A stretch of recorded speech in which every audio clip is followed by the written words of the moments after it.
to the podium as he opens us in prayer.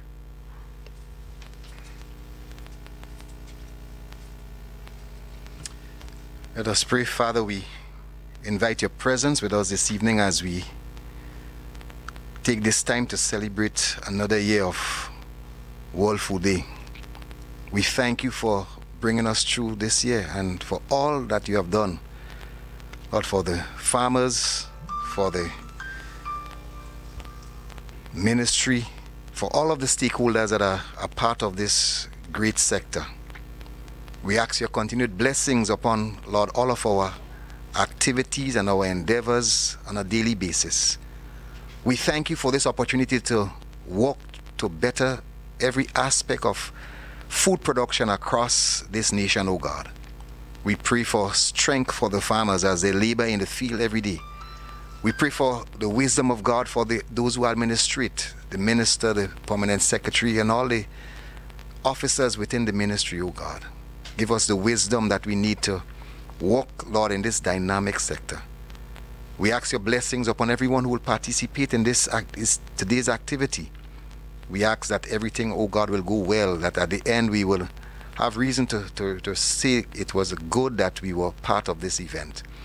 Just be glorified in everything that is said and done, and we thank you for, oh God, blessing our nation with good soil and good water that we could continue to produce, Lord, so that our people could have a sense of food security. We thank you for these blessings in Jesus' name. Amen. Can I invite you to stand with me as we have the national anthem rendered by young Miss Anisha Hayward.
Thank you, Ms. Haywood. You may have your seats.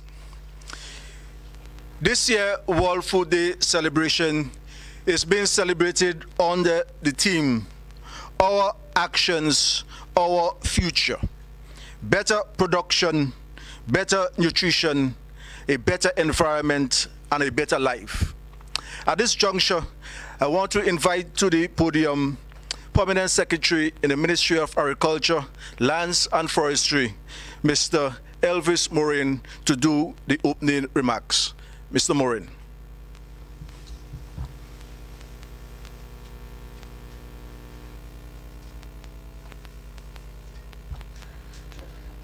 Thank you very much, Mr. Chair. Honorable Peter David, Minister for Agriculture, Lands, Forestry and Labour.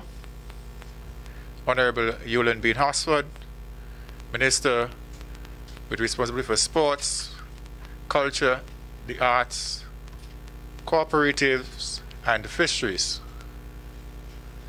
I want to also recognize one and other officials of the FOU Sub-Regional Office in Barbados, my colleague, Permanent Secretary, Mr. Mike Stevens, Senior Agricultural Officer Mr. Trevor Thompson, and other officers from the Ministry of Agriculture.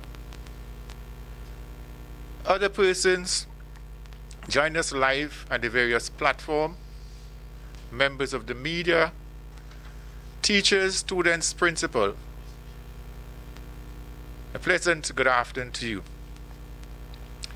This afternoon, my task is a very simple one, and that is to offer words of welcome to you. This year, we are celebrating World Food Day as a virtual event. However, I don't think in any way it compromises the quality of our celebration. The COVID-19 pandemic has forced us to operate in many different ways.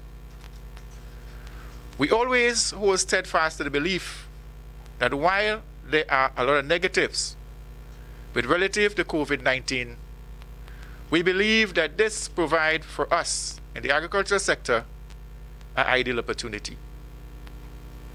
The focus is for us to build stronger food systems, and therefore we call on all persons in the sector, that is the fisheries and agriculture sector, to join with us as we move forward. We also recognize the need that for us to fight this pandemic, recognizing all the protocols, we must also decide to pursue healthy diets in terms of choices. So today is a unique opportunity for us to do that. With this being said, I just want to say welcome to all of you who are viewing and participating in this virtual exercise. We trust that today's exercise will be a rewarding one. And I trust that as we go forward, we'll continue to employ some of the practices, some of the advice given as we go through to this exercise. I thank you, and I wish us success in today's activity. Thank you, P.S. Morin. The honor is mine to now welcome, albeit virtually, live from Barbados, Mr. Juan Chairs, who will bring greetings from the FAO.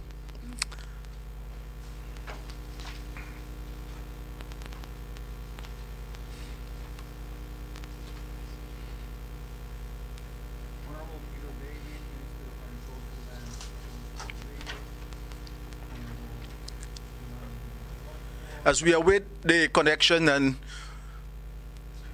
we recognize when we host these events virtually, sometimes we have like a lapse in the technology, but definitely Mr. Juan will be joining us momentarily.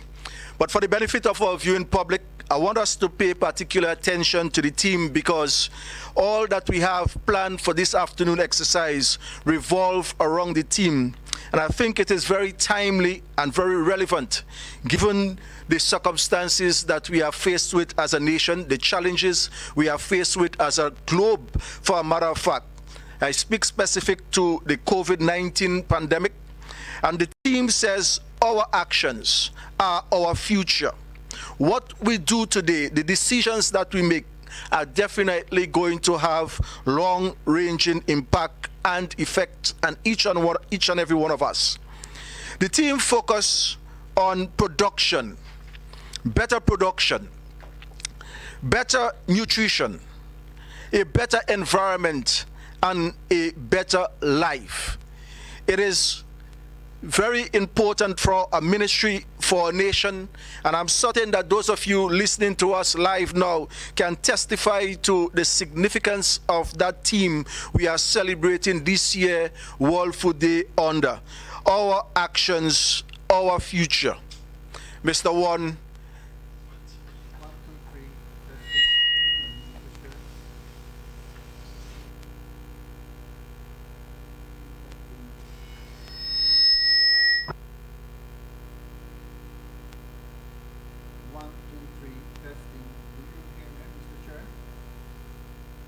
Yes, we are hearing you. Good morning to everyone.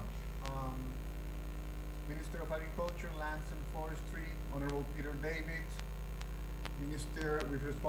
Committees for Culture, Sports and Fisheries, Honorable Yolanda Bain Hosford, Permanent Secretary Moran, Permanent Secretary Sylvester, other dignitaries, participants, colleagues. It is an honor for me to bring you greetings and some remarks on behalf of our Regional Coordinator, Dr. Renata Clark, and especially from our Director General on this occasion of World Food Day 2021. At this juncture, and in celebration of this very important day for all of us, we are invited to reflect, as FAO we invite you to reflect on our story about food. We all have a story about food, and for many of us, food is about getting together with family, is going to a celebration, and other things like that. But for a large number of people in the world, the story of food is about something that is very much needed, but it is not there. It is the story about something that if it's there is maybe not affordable, or if it's there maybe doesn't provide us with the nutrients that we need to live healthy and productive lives. That is the story for many people.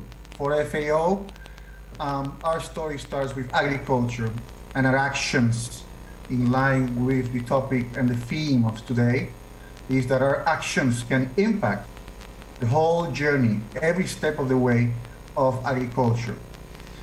We have one planet and we're part of one system. We need to work for a better future by reconnecting better to nature and the world as one. This is an invitation for us to rewrite the story of food and to have a better and more sustainable world. It is important to contextualize that this World Food Day finds us in a very critical moment, with the COVID-19 pandemic remains a global challenge causing so many losses. The impacts of climate crisis is all around us, with crops being dried up, burned, homes being washed away as a result of natural disasters, and so many lives have been altered or destroyed because of this climate crisis. Our thoughts are in that context with our fellow people from Haiti and from other countries who are experiencing humanitarian crisis. Global food security challenges have probably not been so severe for years as it has been in the last ones.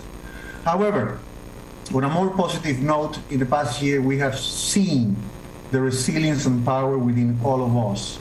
Our DG, at his address this morning, gave a special appreciation to members for their support and reflected that learning and working together is the future that he wants to continue to build in our organization. He wishes FAO today a happy birthday and everyone a happy World Food Day.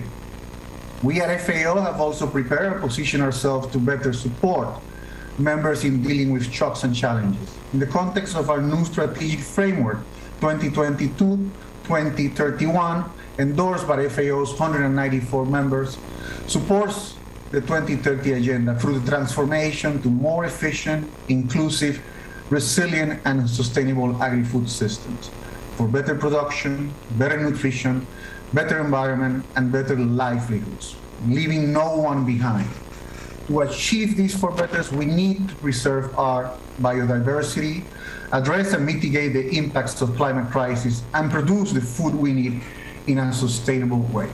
Let us walk the talk.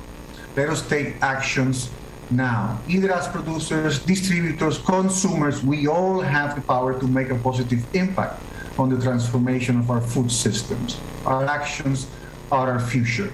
We have commenced to do that in Grenada in the context of our discussions on the new country program framework 2021-2024. And we have already defined the priority areas that serve as umbrella for our work, including resilience to climate change and sustainable resource management, sustainable inclusive food system and agricultural value chains, consumption and utilization of safe and nutritious foods. We have also identified possible and specific areas which must all build on the work we have done in as much as possible. With that, I wish you a very happy and enjoyable World Food Day celebration, and I give you thanks.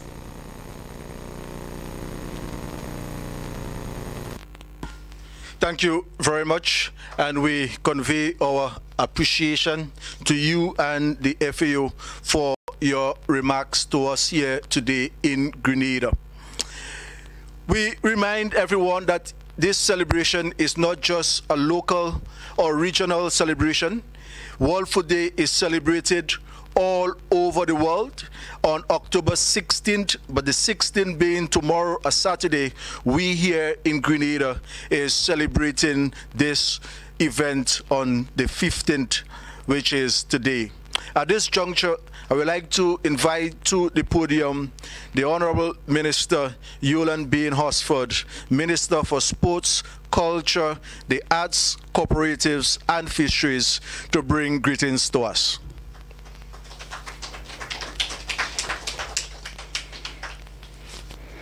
Thank you very much, Mr. Chairman. Honorable Peter David, Minister for Agriculture, Lands, Forestry and Labour. Mr. Elvin Moraine, Permanent Secretary in the Ministry of Agriculture, Lands and Forestry. Mr. Michael Stevens, Permanent Secretary in the Ministry of Sports, Culture and the Arts, Fisheries and Cooperatives. Mr. Trevor Thompson, Acting Chief Agriculture Officer. FAO Representative, Mr. Juan Shares. Ministerial staff, invited guests, members of the press, a pleasant good day to all and happy World Food Day. I am indeed honored to make some brief remarks in my capacity as Minister for Sports, Culture and the Arts, Fisheries and Cooperatives, and in particular, fisheries on this day designated as World Food Day 2021. I know it's happening tomorrow, but we are celebrating from today. This day is celebrated annually to mark the anniversary of the founding of the Food and Agriculture Organization, FAO, of the United Nations in 1945. And so several organizations around the world celebrate this day to focus awareness on food security, which we know is of vital importance to the state, especially given the global pandemic being experienced at this time. It is known that without a clearly structured food security plan and infrastructure, a country can descend into severe hunger and nutritional challenges. Therefore, it is imperative that institutions such as education, health, agriculture, fisheries, and the like collaborate and ensure that the food security apparatus of the state is robust and well managed. As articulated by the FAO Director General, the FAO has developed a strategic framework that spans the next 10 years, which seeks to support the 2030 Agenda for Sustainable Development through the transformation to more efficient, resilient, inclusive, and sustainable agri-food systems for better production, better nutrition, a better environment, and a better life, leaving no one behind. It is critical that we in Grenada model our food security strategy to be in sync with FAO's strategic framework. This agenda is factored into our National Sustainable Development Plan 2035, which is linked to the UN Sustainable Development Goals, particularly SDG 1, no poverty, SDG 2, zero hunger, and SDG 10, reduced inequalities. It is important to note that the nutritional status is a measure of the health condition of an individual as affected primarily by the intake of food and utilization of nutrients. According to the World Health Organization, health is not only the absence of disease, but a state of complete mental and physical well-being in relation to the productivity and performance of an individual. Good nutritional status can be realized and sustained when individuals within families and communities are food secure. Food security has been defined as access by all people at all times to the food needed for a healthy life. We as a government are aware that nutrition plays a critical role in human resource development, since deficiencies in essential nutrients lead to malnutrition, which affects an individual's mental and physical state, resulting in poor health and poor work performance. Certainly, the government is ensuring that structures are in place to continuously realize the above for our people. The nutritional value of fish consumption is supported by the FAO.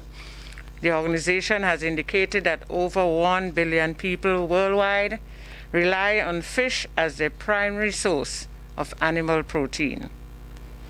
Around the world, average annual fish consumption is 16.1 kilogram per capita.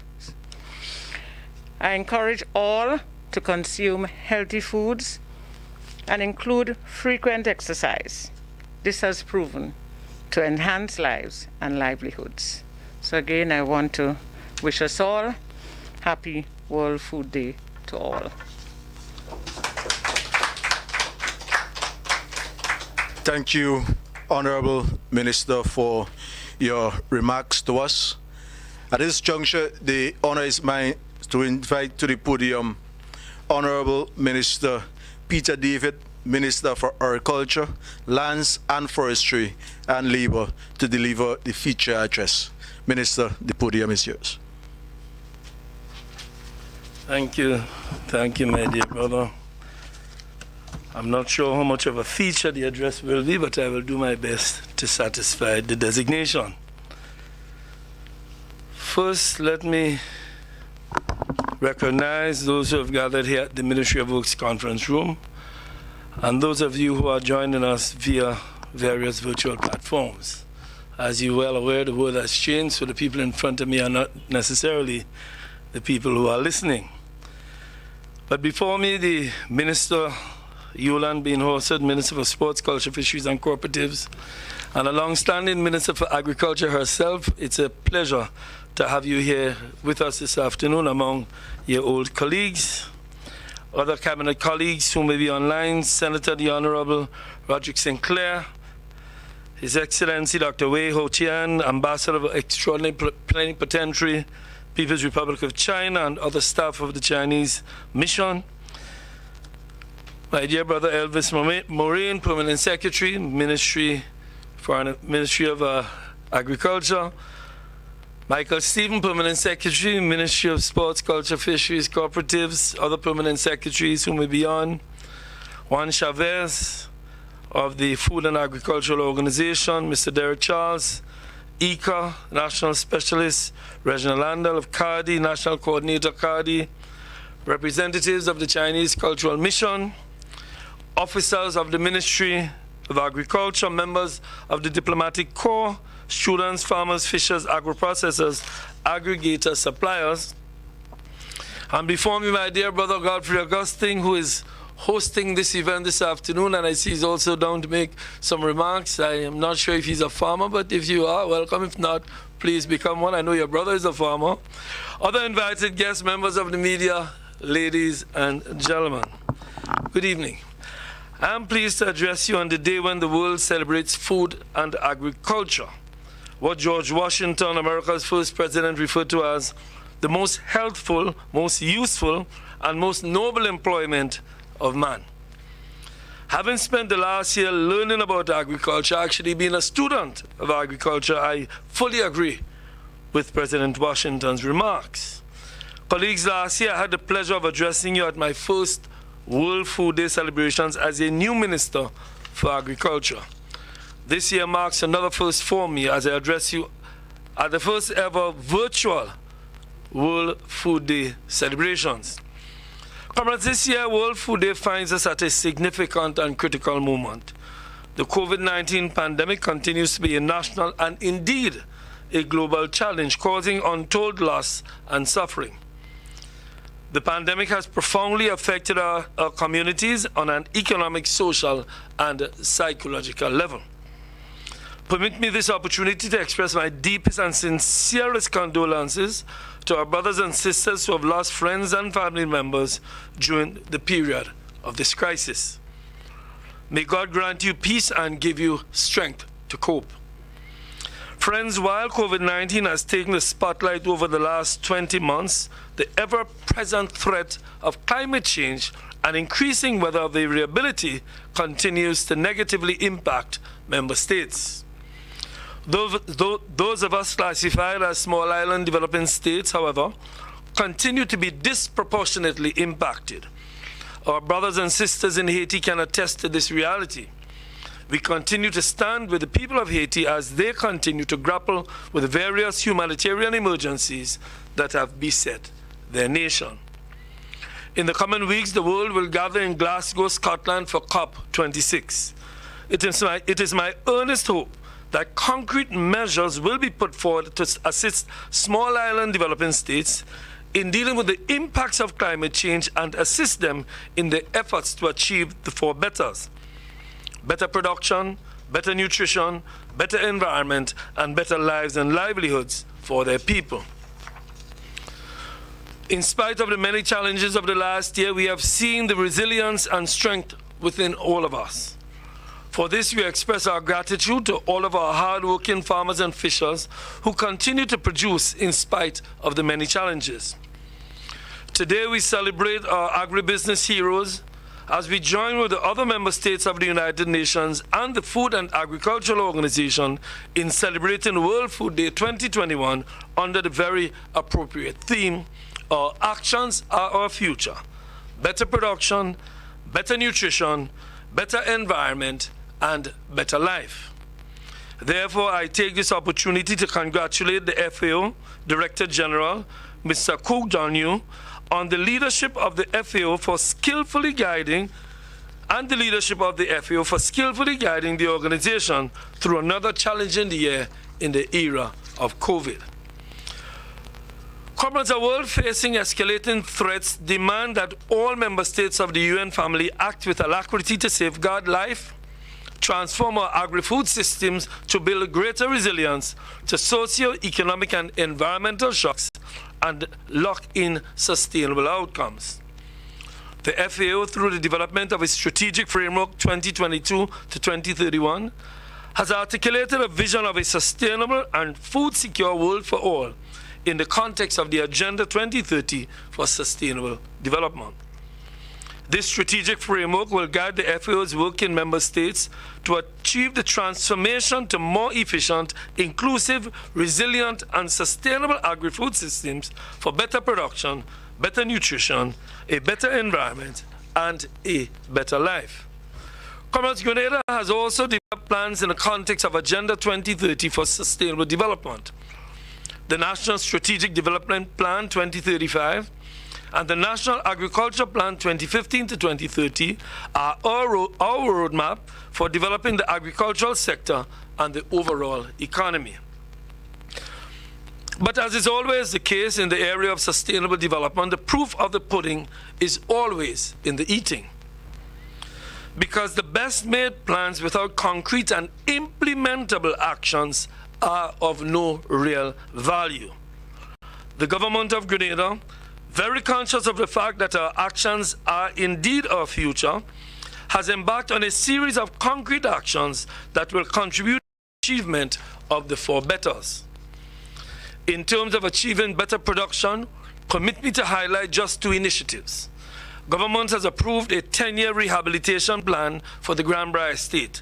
An initial sum of around 500,000 EC dollars will be invested by the end of 2021, and an equivalent sum will be allocated to this initiative in 2022.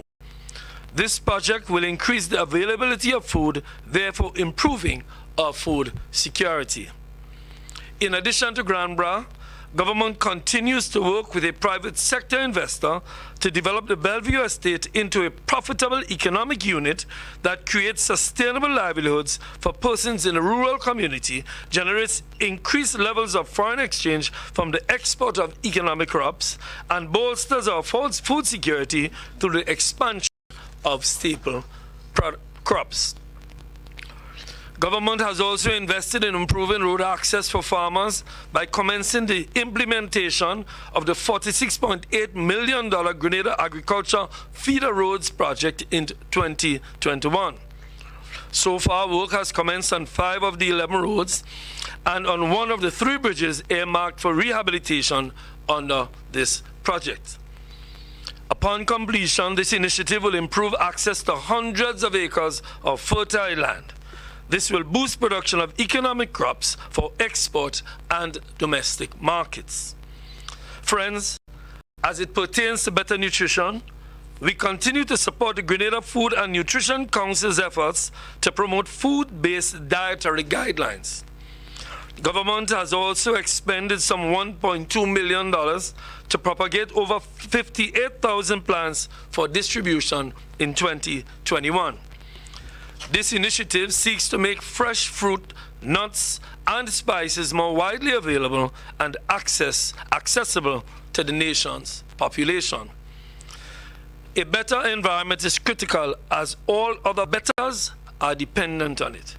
Soil is the foundation of land, and we are determined to maintain the health of our soils. In this regard, we work with our Moroccan brothers on the soil mapping and fertility project to improve soil fertility and build capacity among our technicians to better analyze and manage this critical resource. We sincerely thank the government and people of Morocco for their continued support. Colleagues, government is deeply concerned about the preservation and management of the forest and its resources. The forest is critical to agriculture development and sustainable livelihoods. Therefore, in 2021, focus was placed on deforestation, trail rehabilitation, and the maintenance and construction of the new nursery facility at Grand Netang to produce plants for our reforestation initiative. Government has also placed dedicated focus on the development of official national parks to preserve our natural environment. In fact, Cabinet has just approved the Grenada National Land Policy, which will bring about fundamental changes to how land is managed in Grenada for present and future generations. This will place agricultural lands in a more favored position. Additionally, government through the Ministry of Agriculture has worked collaboratively with the Rural Development Unit to increase the implementation rate for the Climate Smart Agriculture and Enterprise Development Project, CSAEP. Government will inject approximately $4 million into the agricultural sector to promote climate smart farming and improve irrigation infrastructure on this initiative in 2022. Government's principal concern is the lives and livelihoods of its citizenry. As this pertains to better life, government continues to pursue initiatives which promote inclusive economic growth by reducing inequalities within the population. We are nearing the full implementation of the Land Bank project, which will contribute to improving access to land for young farmers. Government has allocated more than 100 acres of land to this initiative. Friends, this and the previously mentioned initiatives represent but a small sample of the projects being undertaken by government through the Ministry of Agriculture to create an environment that supports better production, better nutrition, a better environment, and a better life. Comrades, the achievement of the betters will require a unified effort that brings together government, private sector, civil society, and our developmental partners from within the region and beyond. We commit to improving our collaboration with our technical and financial partners as we must bring greater scientific, technological, and financial resources to bear on food production and environmental protection. The Ministry of Agriculture will also seek to improve its organizational structure and strengthen its internal capacity to undertake initiatives in basic research, data management, resource mobilization, and project development so that it provides services of greater value to the sector stakeholders. We believe that our focus on organization in 2021 has borne fruit. In 2022, the ministry will give focus to the implementation of its draft revised organizational structure, which was developed earlier this year. Friends, I often cite one of my brother Morane's, the PS's favorite quotes, quite fitting at any agricultural related event, and which I believe is appropriate to conclude my remarks today. And it says, if agriculture goes wrong, nothing else will have a chance to go right in the country, in Grenada. The World Food Day 2021's theme is Our Actions Are Our Future. Better production, better nutrition, a better environment, and better life. We must now move forward, unified with a sense of urgency and purpose if we want to achieve the betters. Finally, dear friends, please allow me to convey my sincerest appreciation to Mr. Michael Church Jr. and the World Food Day Organizing Committee, the management and staff of the Ministry of Agriculture, Lands and Forestry, as well as our collaborating partners, farmers, agro-processors, and other stakeholders who have put in much effort to make this event a success. I thank you, may God bless you, and all the best for the celebration. Thank you, Honorable Minister. At the start, you said you were not sure how much of a feature address it will be, but I am certain and pleased to convey to you that it has been a feature indeed, and we receive. Thank you, sir. Thank you for your endorsement. Thank you. I'm certain many of our viewers will convey the same thoughts to you.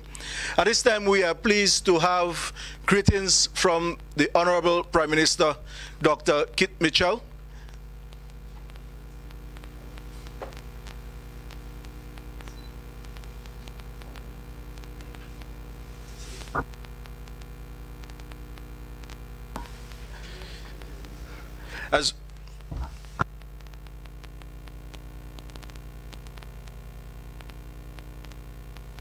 Therefore, on this occasion of World Food Day, I encourage every citizen to pay careful attention to diet, exercise, and personal health. The COVID-19 pandemic continues to adversely affect the world, with increased food prices affecting global food systems, impacting everyone, especially the most vulnerable. This, therefore, necessitates local actions to strengthen and improve our own food systems.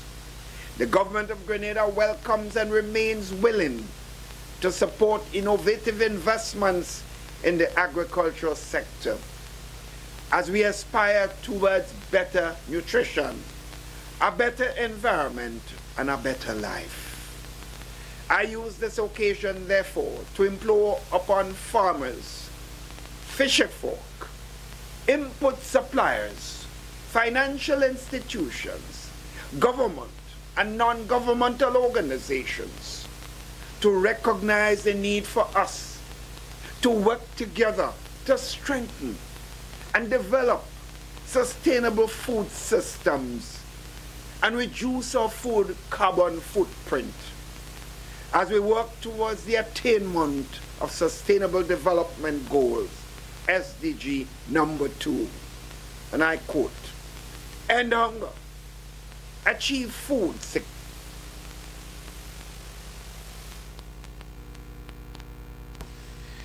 With these remarks from Honorable Prime Minister, we conclude the official opening ceremony.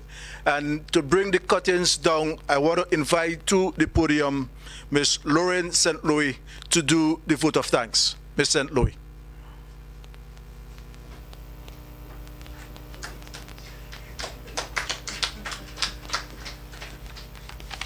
A pleasant good afternoon to everyone.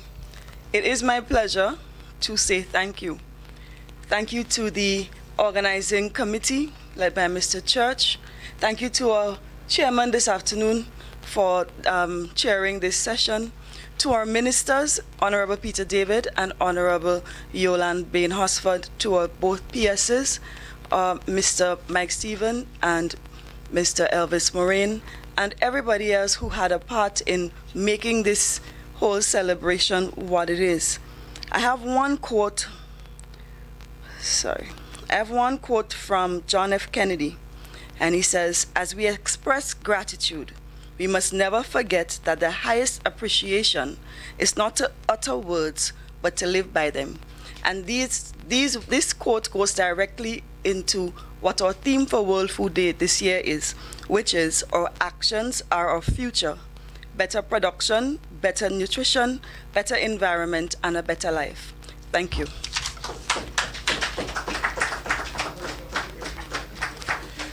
Thank you. And it's my responsibility to say thank you to Miss St. Louis, who would have said thank you to everybody else. So again, thank you, Miss St. Louis. This concludes the official opening ceremony. As we about to prepare for the next or the second half of today's activity, I will want to invite again to do a bit of culture rendition for us, Miss Inessa Howard. Can you please?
Thank you, and we can do better for wonderful young talent as we bring the curtains down on the official opening ceremony.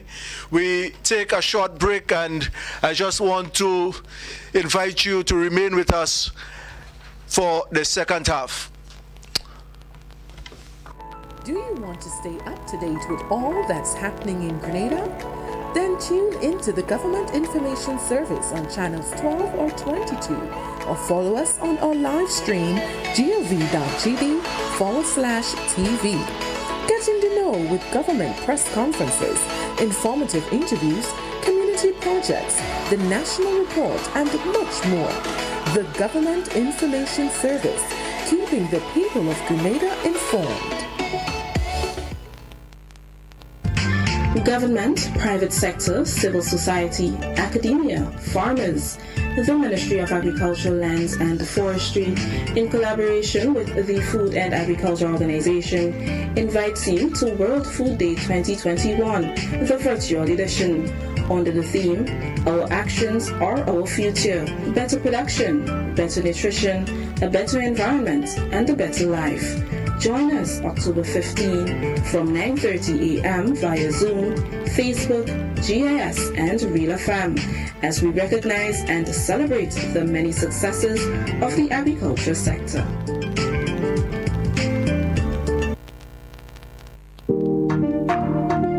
Pure Grenada, the spice of the Caribbean, endeavors to be a positive source of inspiration for those dreaming of travel. We invite you to dream with us wherever you are. Dream about sipping a fresh fruity cocktail and sticking your toes into the warm white sand at Grandance Beach. Dream about snorkeling at the world's first underwater sculpture park at Molinaire. And dream about taking a dip under the cool, cascading Concord waterfall. We are Grenada, dreaming of welcoming you back to our shores. With love, from Grenada, Carriacou, and Petite Martinique. Let's get tough on breeder larceny. It will destroy our economy. Larceny threatens our food security. Can hurt us locally, hurt us globally. To all the buyers, ask for license from all produce sellers. To all the people, police for them thieving fellas. To all the families, don't steal produce from your brother. Then you sell into traffickers, hotels, and street vendors. Nah, man. Let's do all we can to stop breeder larceny. New vigilance, new laws, and a tough judiciary. Stop Grenada's organized business crime. It's time. To report breeder larceny, call 300. The house was shaking. Then suddenly saw we hear bang, crack, and the roof had gone. Man, I was so scared, I nearly wet myself. Only those who have lived it can truly understand the devastating fury of a hurricane's wind. The house across the road just get up and roll over. Hurricane force wind. It's a hazard. Hazards. Take control. Reduce your loss. You can hurricane-proof your home. For example, make your roof more wind-resistant by using screws instead of nails in its construction. Find out more about hurricane force winds and other hazards at your local disaster office.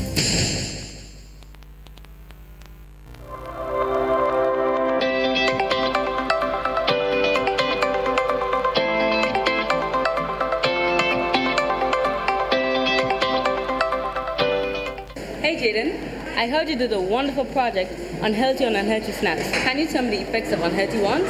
Hi Ella, I'm fine, and you? Sorry, I just wanted to say it before I forget. I'm fine, thanks. Answer now please, I have my notebook to take. Okay, when we eat unhealthy snacks very often and in large amounts, they can affect our memory and lose focus in class. We can be very moody, they can damage our teeth, we can gain too much weight, we can even develop chronic diseases like diabetes, cancer, heart disease, and more. Oh no, that's so scary. I will really try not to eat unhealthy snacks. We should encourage our friends to do the same. Thank you, Jaden. Choose healthier snacks for a healthier you.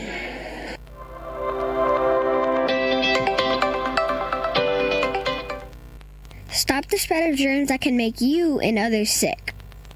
Cover your nose and mouth with a tissue when you cough or sneeze. If you don't have a tissue, use your elbow.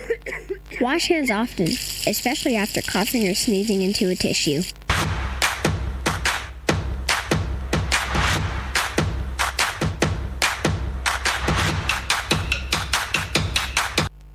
Corruption is robbing our economy.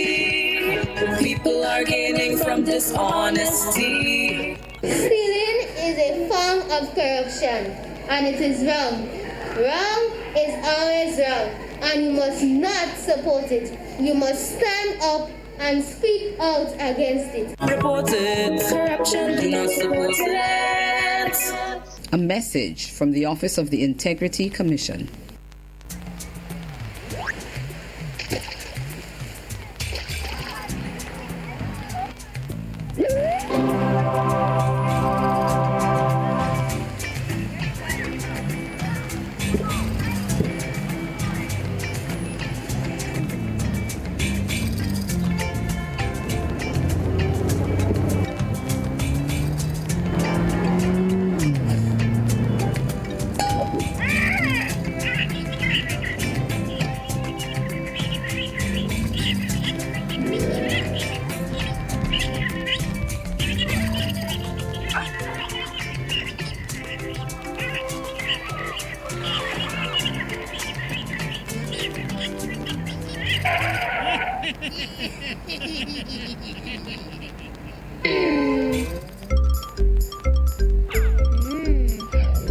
Stop. Think. Use a bin. Keep our islands clean. Tourism is everybody's business. This message is brought to you compliment the Grenada Tourism Authority. Dreaming of taking a break and escaping to an idyllic, happy place? Well, finding it does not require you to go too far. You already live in paradise. All it takes is for you to go out and discover it. Grenada, Carriacou, and Petite Martinique are blessed with a wide variety of accommodation that satisfy any taste and budget. Find the one that suits you and your family and treat yourself while having peace of mind that your health and safety is a priority. Knowing that we have gorgeous waterfalls, stunning beaches, and flavorful cuisine, let's be tourists in our own islands and enjoy paradise at home.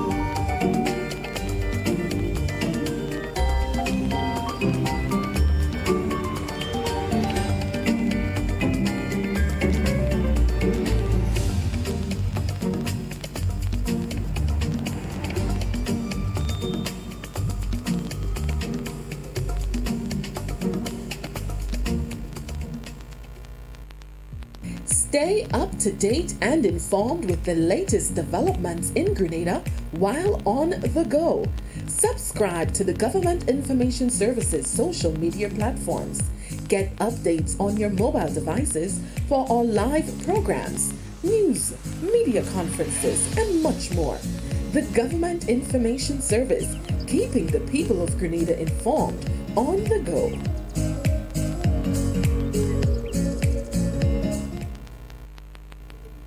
Rainforests, dry forests, semi-deciduous forests, evergreen forests, mangrove forests. Forests have existed for eons, protecting biodiversity, providing habitats for wildlife, sustaining water sources and supply, providing ecotourism opportunities, providing timber and non-timber forest produce, ensuring agroforestry food security, preventing soil erosion and controlling floods. A forest can exist, survive, and thrive naturally, but can we humans survive without the forest? Practice sustainable forest management. Use all forest and non-timber forest produce wisely. respect protected areas and hunting season policy and regulations. Help secure our forests now for our future. A message from the Jeff UNDP Ridge to Reef Project and the Ministry of Agriculture's Forestry Department. Yeah. I know you are in from since back, there's no way that man could ever be. When we went to about 5 only the last. Yeah, again on it. Too fast. Man run. That is not for you. Brother man.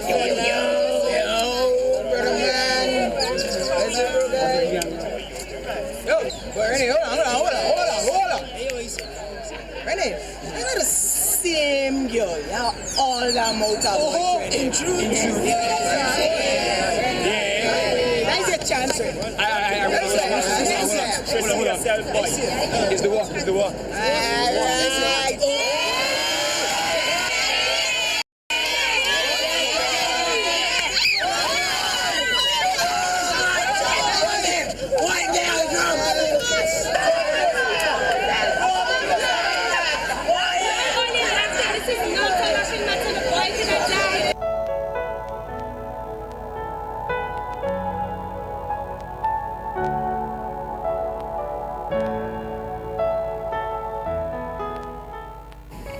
Whenever a pedestrian is attempting to cross a pedestrian crossing or any other road, he must first stop and make sure that there is no oncoming vehicle.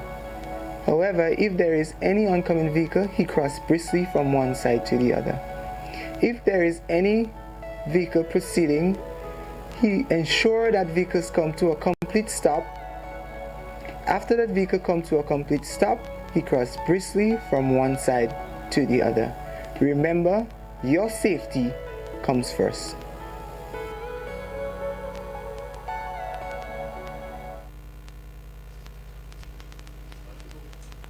Good evening or good afternoon, everybody, and welcome to the second part of World Food Day Celebration 2021.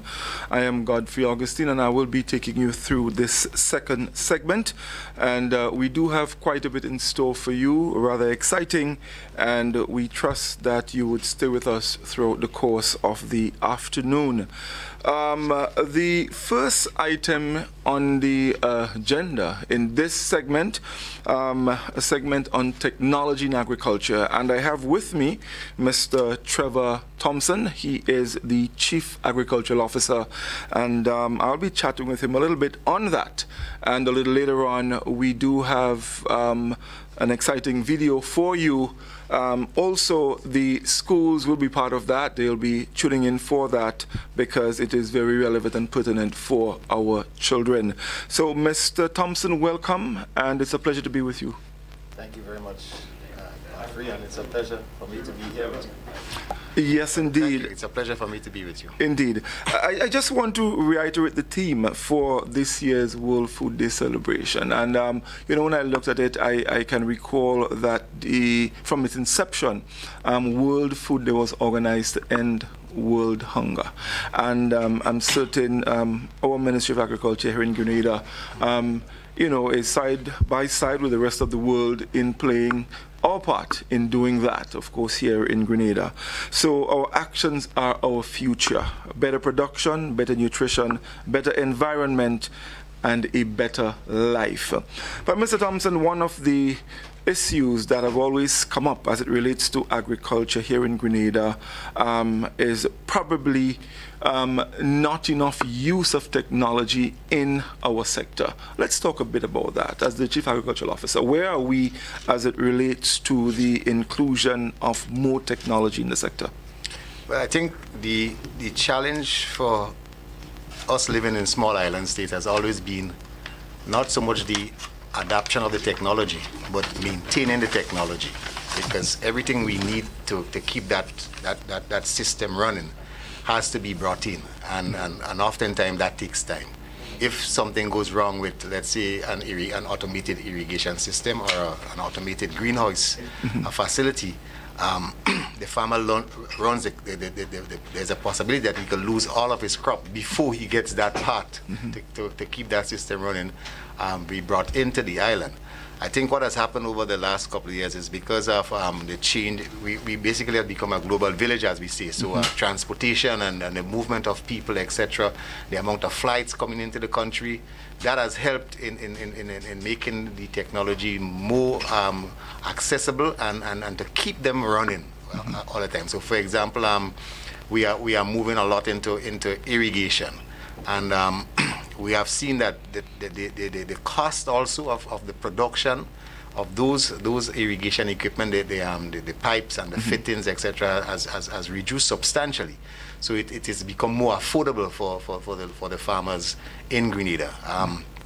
So, for example, if you look at in 2000, an acre of let's say overhead sprinkler irrigation or drip irrigation would have cost maybe $10,000. Now it has gone down to $4,000.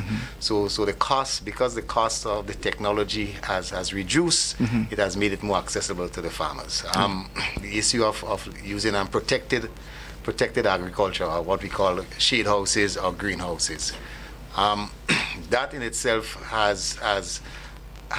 we've seen a lot more farmers wanting to adopt that technology because you get better products, better quality tomatoes or sweet peppers or cabbage or lettuce, etc., because it's not exposed to the environment.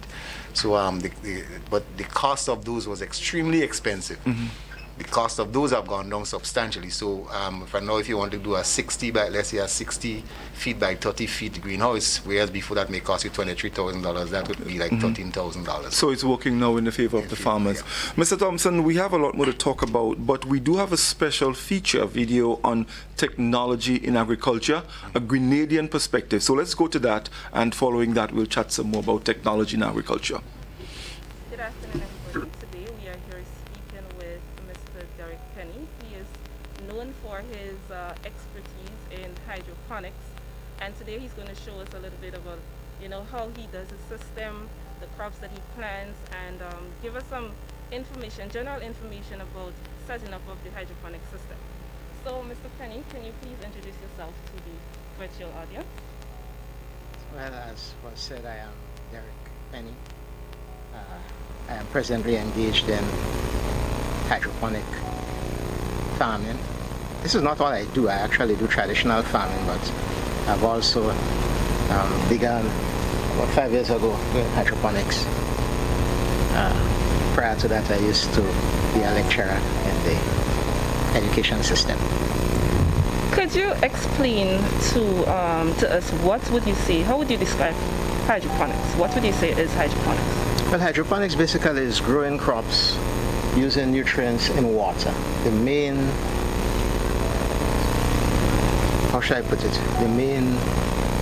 The wrong word, but the main soil of the crop is water itself. You put the crop into some sort of medium, either soil-based, or you can use coconut husk.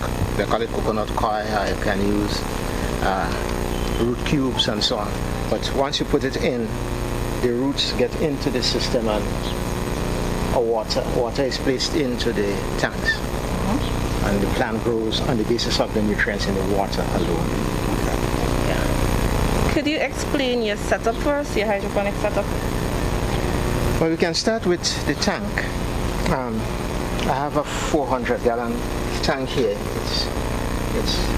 And into this tank, I will flood this tank and put into it the appropriate mixture of hydroponic fertilizer. So there are fertilizers, water soluble, specific to hydroponics.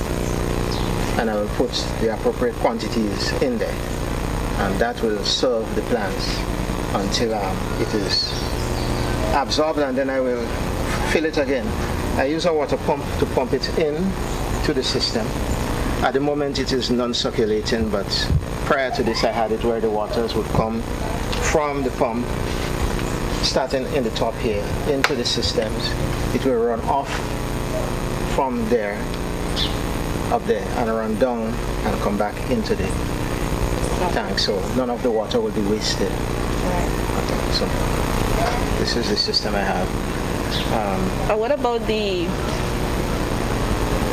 ale-looking setup The of the A-frame. pipes, right?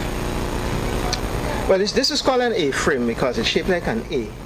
And it actually gives me twice as much growing area as I would typically have on a flat area. In the back there, I have some that are flat. This setup here is 6 feet 6 inches wide by 6 feet 6 inches high. And on these 7 racks, I have a minimum of 240 holes. So I can have 240 plants on one side. I will not be able, in the same 6 feet 6 inches space, flat, horizontal, grow 240 plants. So I get double the productivity in terms of surface area using an A-frame as opposed to just running it horizontal. So I get both elevation and I also get the same horizontal. Is it expensive to set up? Yes. Based upon the scale, yes. In terms of the equipment, they're expensive. The cost. A 400-gallon tank is approximately at least $500. A length of pipe, and this is longer than 20 foot, a 20-foot length of pipe is probably $75, $80. The nice thing about hydroponics, though, is once you make that initial investment, you don't have to make it again. Unlike the ground where you have to keep retilling it, and no, all I do is clean the pipes and re-add the water. So it's an upfront cost, but after that, you spend no more money except getting your fertilizer, which is common to all agricultural processes. Okay. Can you tell me what crops grows best with the system? Literally, there are some that, okay, best crops would be vegetables. But I have grown successfully in this system cucumbers, kale, lettuce, parsley, celery. So it's a very adaptable system. A person can literally change the crop without, great advanced preparation. So the leafy crops seem to do best in hydroponics. The leafy crops, lettuce. You can even grow cabbage in this. Just make an adjustment to the space, and so these are 8 inches apart. If I wish to grow cabbage, I will just remove one in the middle and let the space be 16 inches apart, and I can grow cabbages. Okay. It will not be as necessarily as, how should I say it, probably as large in terms of the sizes. May not be, but it can grow. Okay. I've grown peppers, bell peppers in here. Mint. And mint will take over the whole system. So this is a very, very, very highly productive system and very adaptable. Good. What would you say are some of the challenges you would have faced over the years in hydroponics? Well, I've had to teach myself hydroponics. Sad to say, I've had experts visit me. And that was about it. They passed by and never came back. You have to know what you're getting into. You have to know what kind of system you are actually using. I had this covered. This was a covered system, completely covered. And that has certain challenges in terms of growth, availability of sunlight, and also you have to deal with pest control. White flies, you have to deal with mites and their little crickets and so on. So if one does not know how to control pest management, you can have your whole crop destroyed in a very short period of time. And the other, which to me should be the number one challenge, is the availability of resources to use. Almost everything for hydroponics has to be imported, and that is a cost. Do you think that this is a viable alternative for young persons thinking about getting into farming? Yes. They do not have to be as elaborate as I am. You can start hydroponics in bamboo. get some bamboo and just cut out the insides, and you can actually plant your crops, or you can drill holes in it. Drill holes in the bamboo, and literally you can actually plant your crops in a bamboo, and there are big bamboo out there.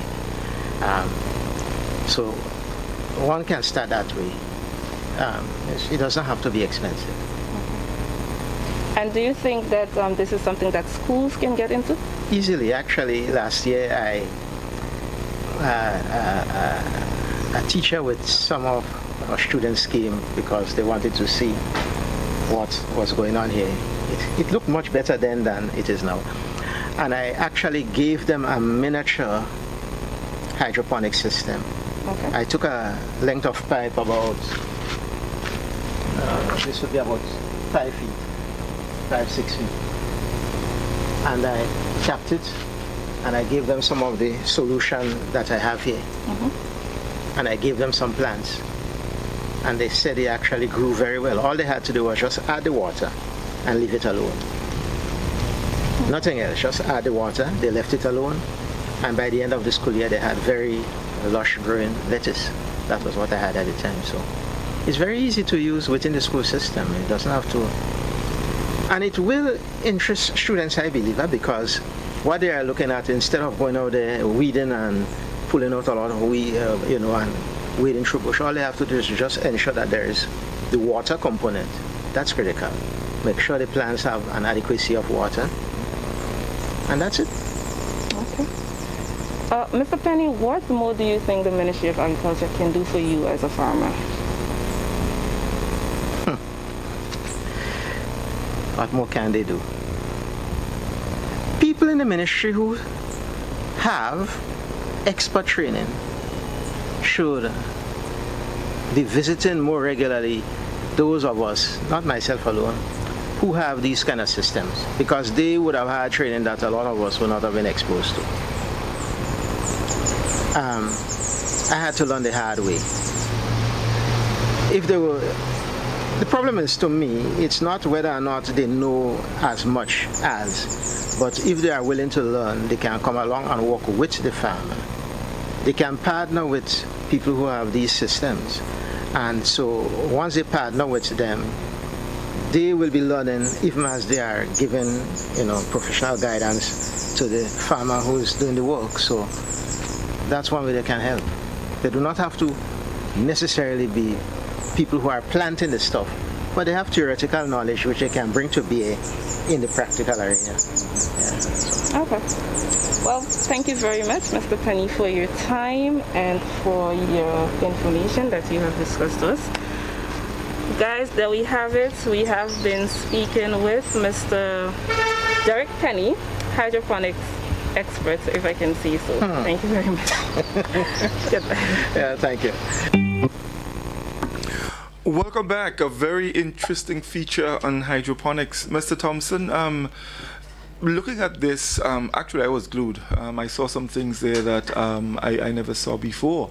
But it is part of I would call it the modernization of the agriculture sector, the way of doing agriculture. And of course, when we talk technology, this is the kind of direction we need to go. Let me ask you though, as it relates to this, how much of that is happening here in Grenada? We've seen a gradual uptake of it. We've seen there are more farmers doing it. Some are, as the gentleman has spoken, Mr. Penny, they're doing their own little research in their backyards. So they may have a small area and they may be producing, 5,000 pounds for the year or something, and they plan to expand. Now, this is not a new technology. In fact, one of my colleagues, when he was doing his studies in Trinidad at ECAF, that was his research paper. That was in 1992. That's a long time. But he tried to get it, taken up by the ministry, but was not successful. I think what we see now with the transition of a lot of the old staff retiring and we see new staff coming on board, we will see a lot more of these new technologies being adopted, because this is done Israel has made billions of dollars using this technology. Through that system. They produce their cut flowers, their seasoning, their herbs, etc., that they export to Europe using this technology. If you go down to the Negev in Israel, there are thousands of acres that is under protected agriculture utilizing this technology. So it's not new. It's just it's introducing it and then having it being adopted by the farmers.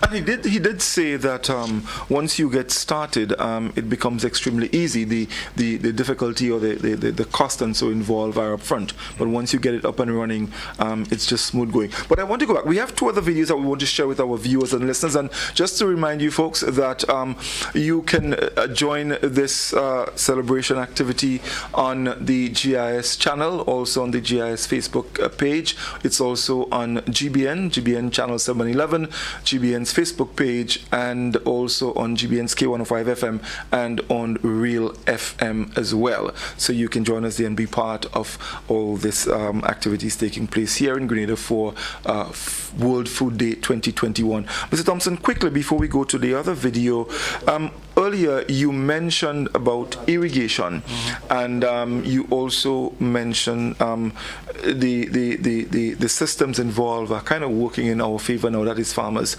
How does that relate to the problems we are now facing with climate change? Well, irrigation is a climate change adaptation measure, technology. But also with that comes some additional challenges that could cause the farmer to still have some problems. Because water will be a problem. Of course. When we have excessive dry season, yes. Or too much sunlight, heat, yes. and high daytime temperature, you can have some challenges. And added to that, if the farmer does not have access to information.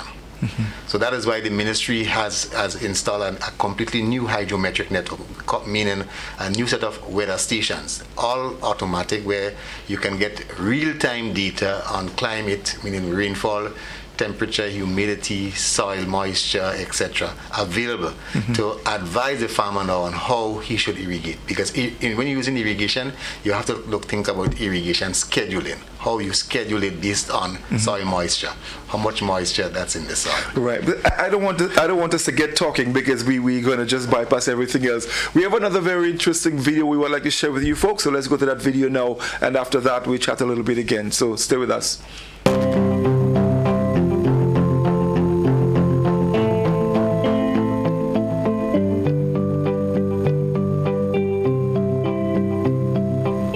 We are standing here with Mr. Reginald Andel. He's the Cardi representative for Grenada.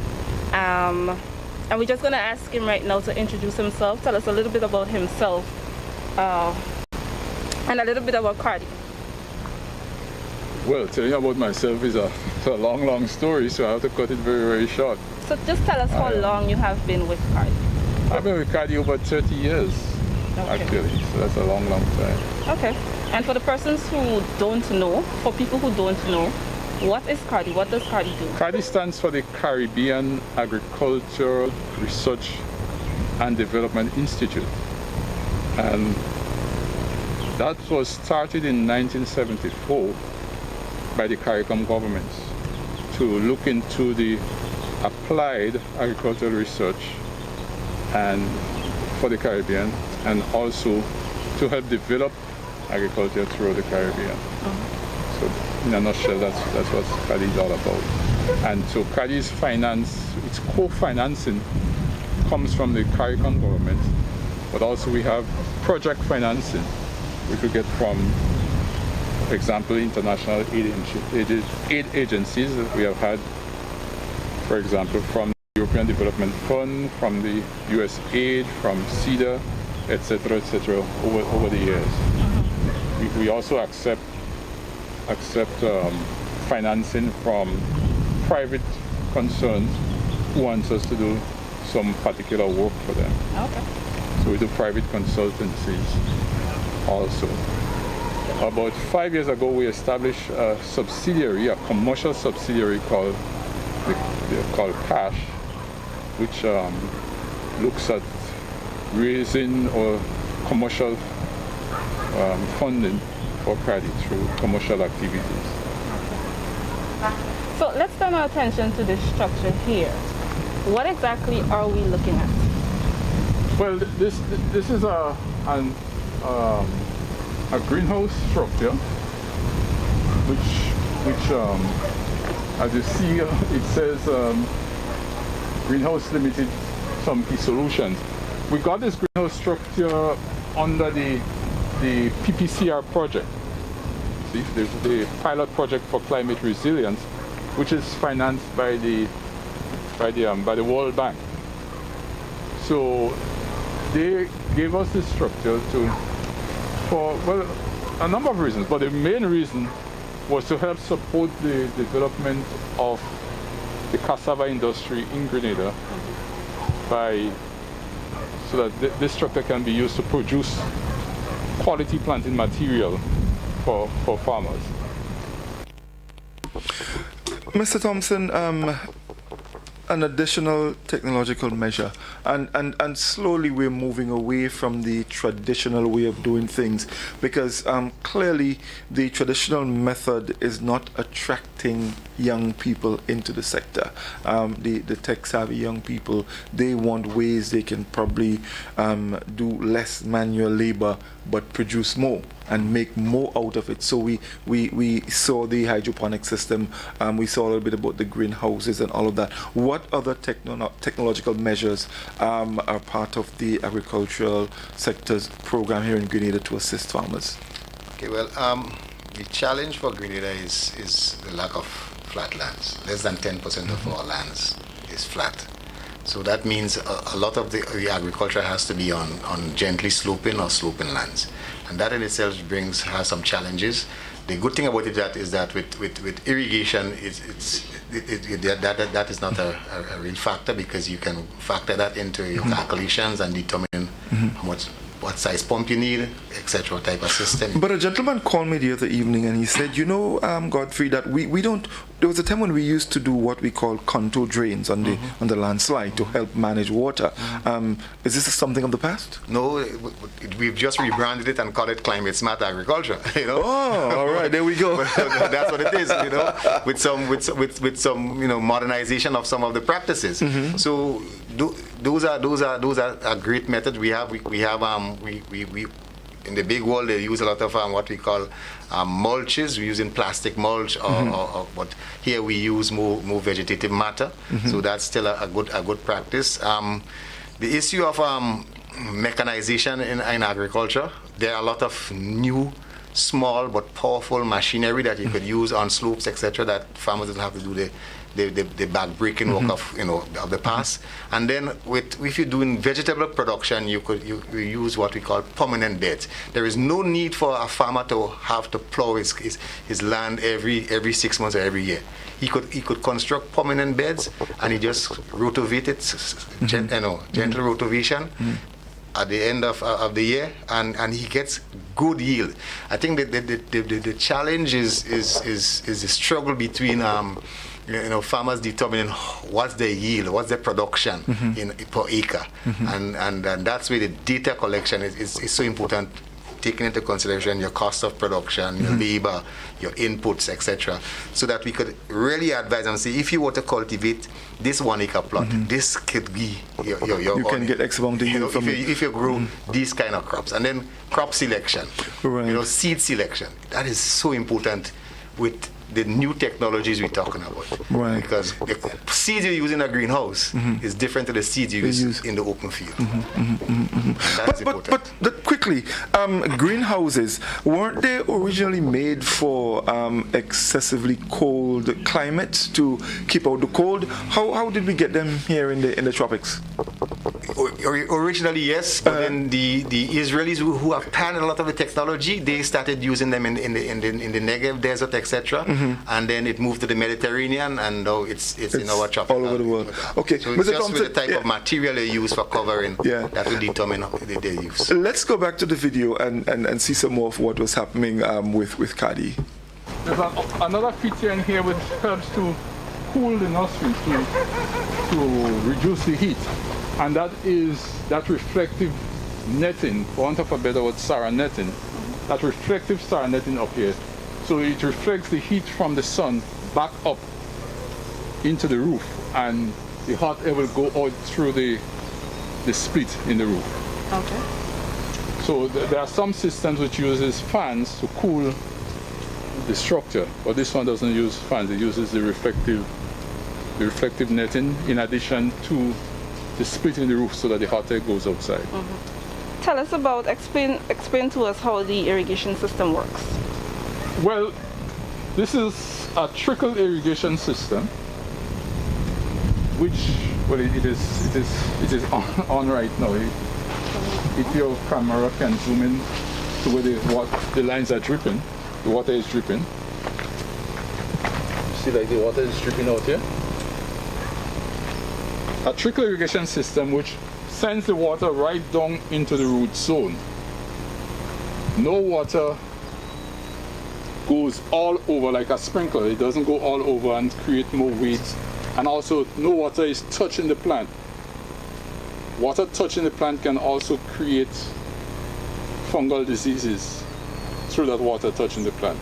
So there you're avoiding disease problems through that.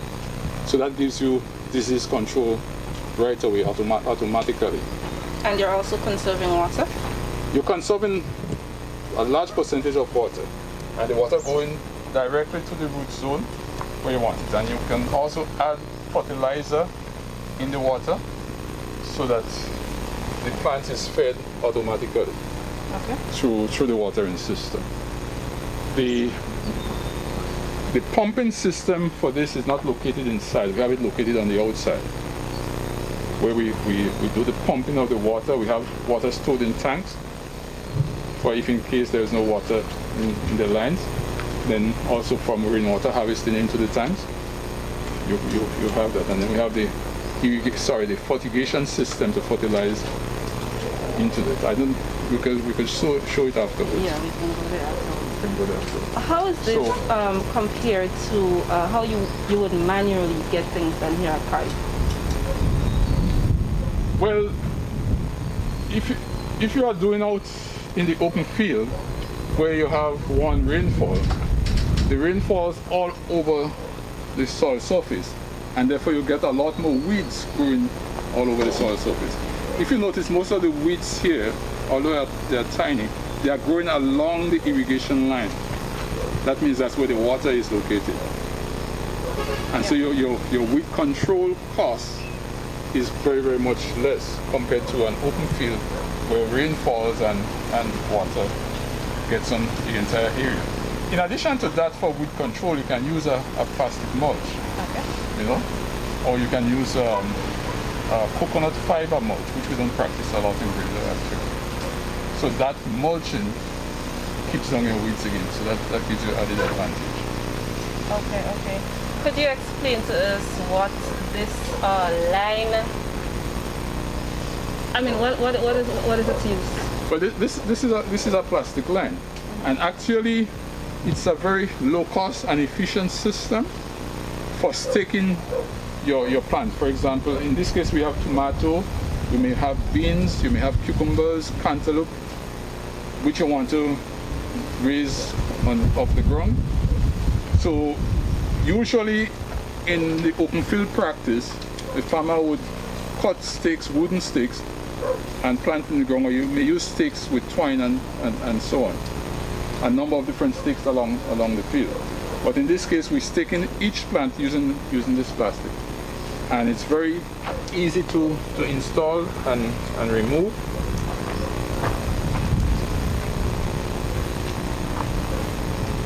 So whenever you don't have a crop and you want to do your land preparation, you just remove your staking line and you get good. So you put this on very easy.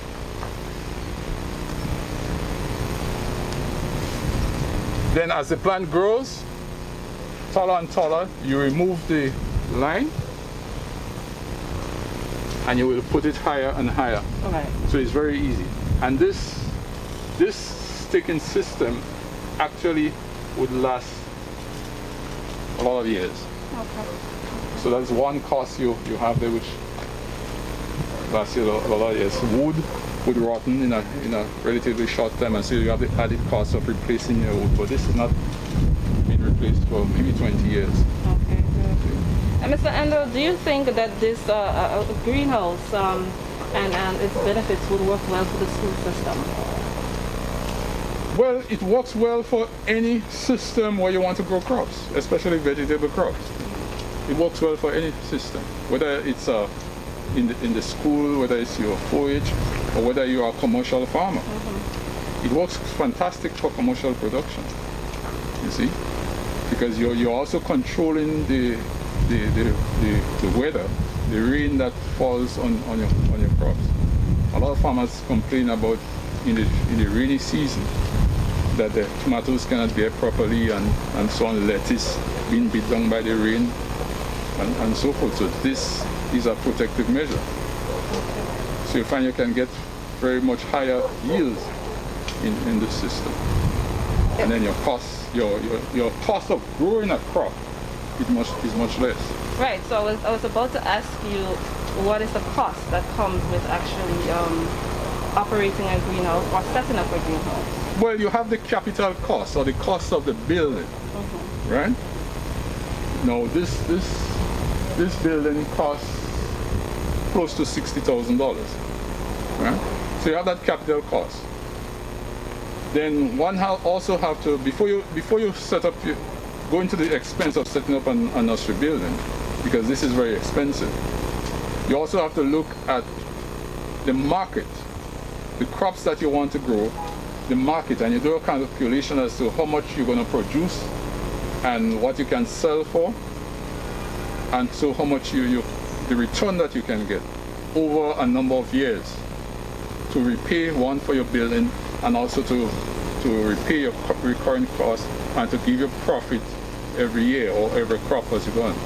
So you have to do that economic mathematical calculation to see if it makes sense. Can I pay back for my building in 5 years or in 10 years and make a good profit depending on what my market wants and how much I can sell in that market. See? So it's a number of factors one have to consider, not just the advantage of the nursery building itself. Another very interesting option, Trevor, the greenhouse. Let me ask you this quickly. If someone or if farmers want to go that direction, and of course taking into consideration the problems with climate change, and it is going to get worse if nothing is done, is there any program within the Ministry of Agriculture to provide support to farmers who want to go that direction? Of course, there are a number of projects that are providing the kind of the training and also some of the inputs for this kind of technologies. So we have the Agricom project that is assisting. We have SIAP that is assisting, and we also have the GCRUISE project, which has an irrigation component that is going to look at both irrigation and some greenhouse technology, providing training. The FAO also has a project going on where we're talking about protected agriculture, which is focusing on shade house. And Mr. O'Neill has been meeting with a lot of the farmers who are presently have greenhouses, are interested in it, because there's going to be a lot of capacity building where they're actually going to be giving you the on-farm hands-on training in how to construct and operate and maintain shade houses. If we decide to put a lot more effort into greenhouses or shade houses, you call them, do you think it can make a significant difference with our agriculture sector here in Grenada? Of course, but remember, we can't do all crops in it. So if you look at vegetable production, you can do that. With a shade house 100 feet by, I would say, 30 feet, you can produce 20,000 tons of tomatoes in one shade house per year. You know, and the other thing with that is the crop itself lasts, meaning the tree lasts longer than if it's in the field. So you can have tomato trees there for 6 months producing, right? And once you're doing the right thing, you're giving it the inputs it needs, etc. Because it's in a more controlled environment, so you have environment, less pests and disease affecting it, etc. Right.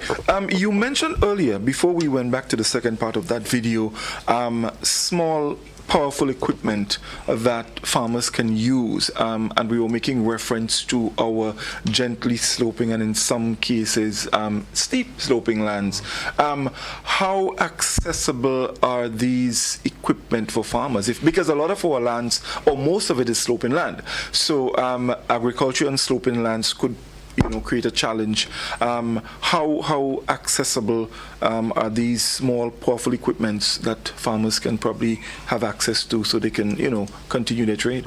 They are available. I think historically we look to the north for, a lot of those kind of equipment, but as we see the east, where they have a lot of similar terrain to us, they have a lot of those equipment that they use. So, for example, India has a lot of excellent small machinery for small farms, and also even for agro-processing that is easily adaptable to our environment.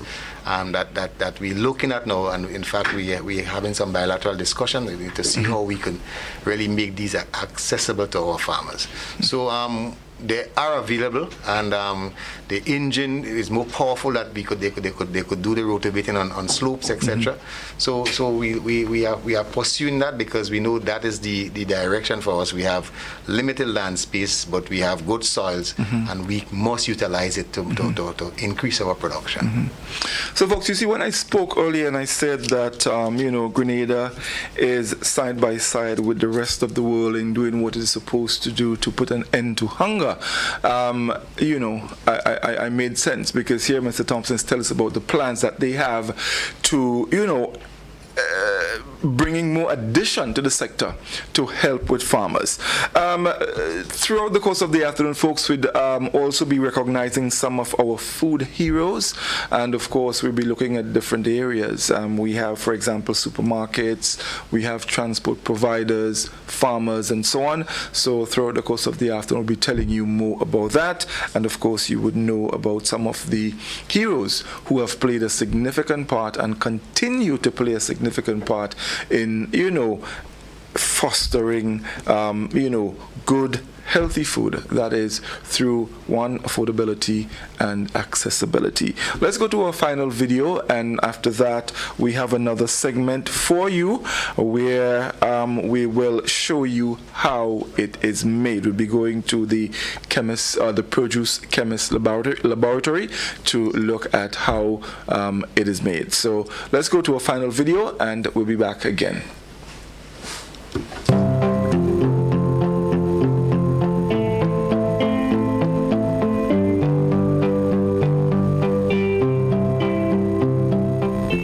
Standing here with Ryan Quinn and Keegan DeCall. They are the owners of this establishment. We are just going to ask them to tell us a little bit about themselves, and then we'll move forward. So we can start with Mr. DeCall. Hi, good afternoon, everyone. My name is Keegan DeCall, so I'm partner here at Brightleaf Aquaponics, and this is a project that we started together.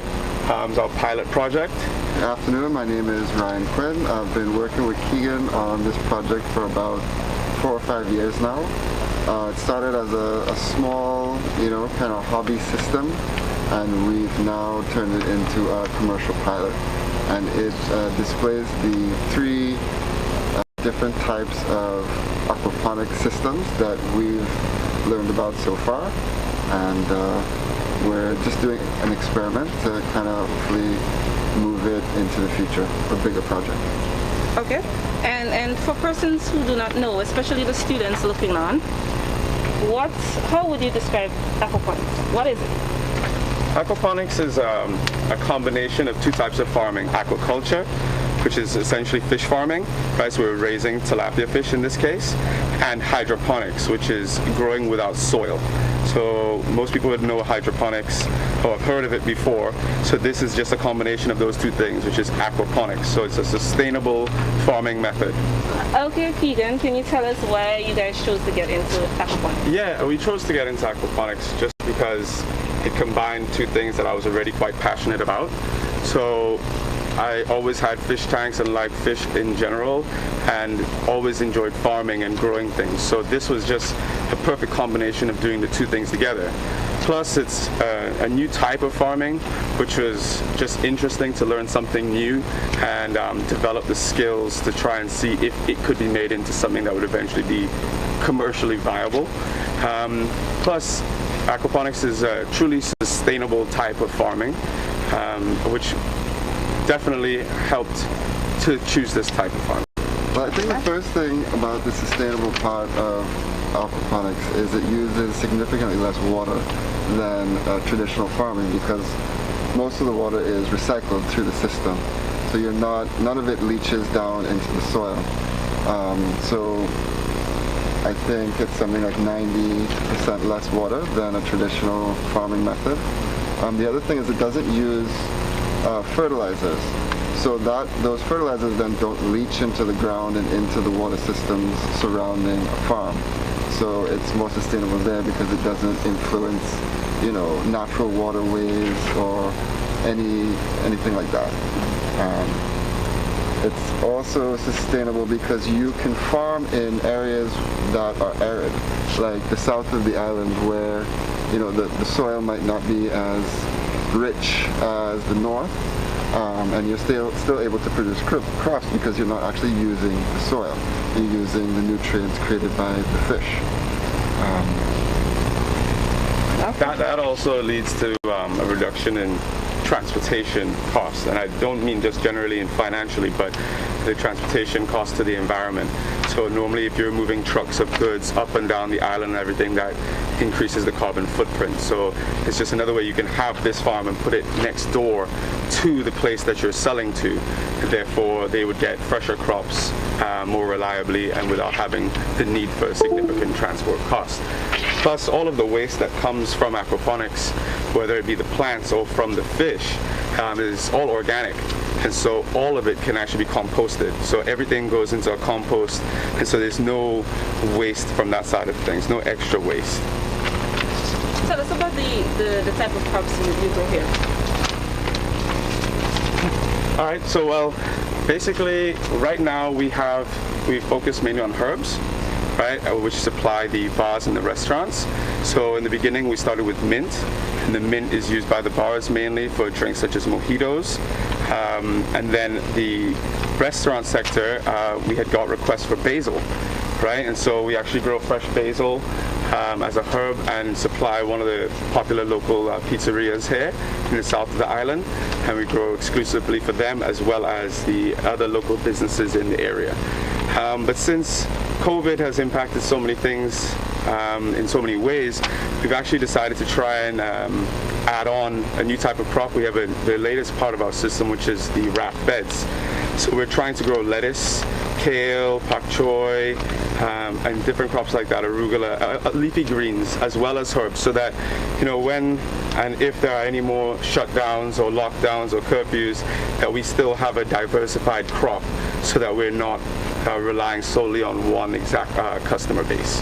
Would aquaponics be something that would be beneficial to schools? Yeah, definitely. Aquaponics can be really useful to provide a lot of science literacy, and that's in a few different areas. That's all the STEM subjects, so science, technology, engineering, math. There's a lot of different areas in terms of the nutrients, in terms of the plumbing, in terms of the water flow, in terms of how to make siphons. There's so many different educational aspects to do with aquaponics that we're continuously learning and developing, airflow, all these different things. And so not only in a technical aspect, but if you have one of these on campus at a school, then kids can actually, play to learn. They can see it in motion. They can learn to take care of things. They have to feed the fish daily. They have responsibilities. And the teachers can utilize the tools to try and teach the kids these different lessons. So there's a lot of educational capacity from aquaponics. We're still definitely not done learning. It's been a process, and I think that it's an enjoyable one that many people can gain from. Okay. And if they were to develop an aquaponic system, if they have that in mind, what would be the most important thing you think that they would need to know before getting started? In my opinion, I think that the way we did it was to start small. I literally had a little tub that I had laying around from home, and I had some small fish inside of it, and I put plants that I had laying around in there to try and learn the principles of aquaponics in general. Because things may go wrong, and you don't want to have a huge system where you're having to learn very expensive lessons. So I would say start small and work your way up so that you can learn the lessons without having a great cost. Thank you. Folks, just to let you know, if you joined us late, with me, Mr. Trevor Thompson. He is the Chief Agricultural Officer in the Ministry of Agriculture. And of course, today we're celebrating World Food Day. Trevor, we heard in the few videos we looked at two fancy names, hydroponics and aquaponics. What's the difference between these two ponics? The only difference is that the aquaponics has, I want to say, not a livestock, but a fishery side to it. So as part of the process for regeneration of the water, etc., and nutrient production, you use fish, tilapia, or some other species to help with the process for the plants to get the nutrients. Oh, okay. It's quite similar to hydroponics in terms of the water being pumped to circulation. All right.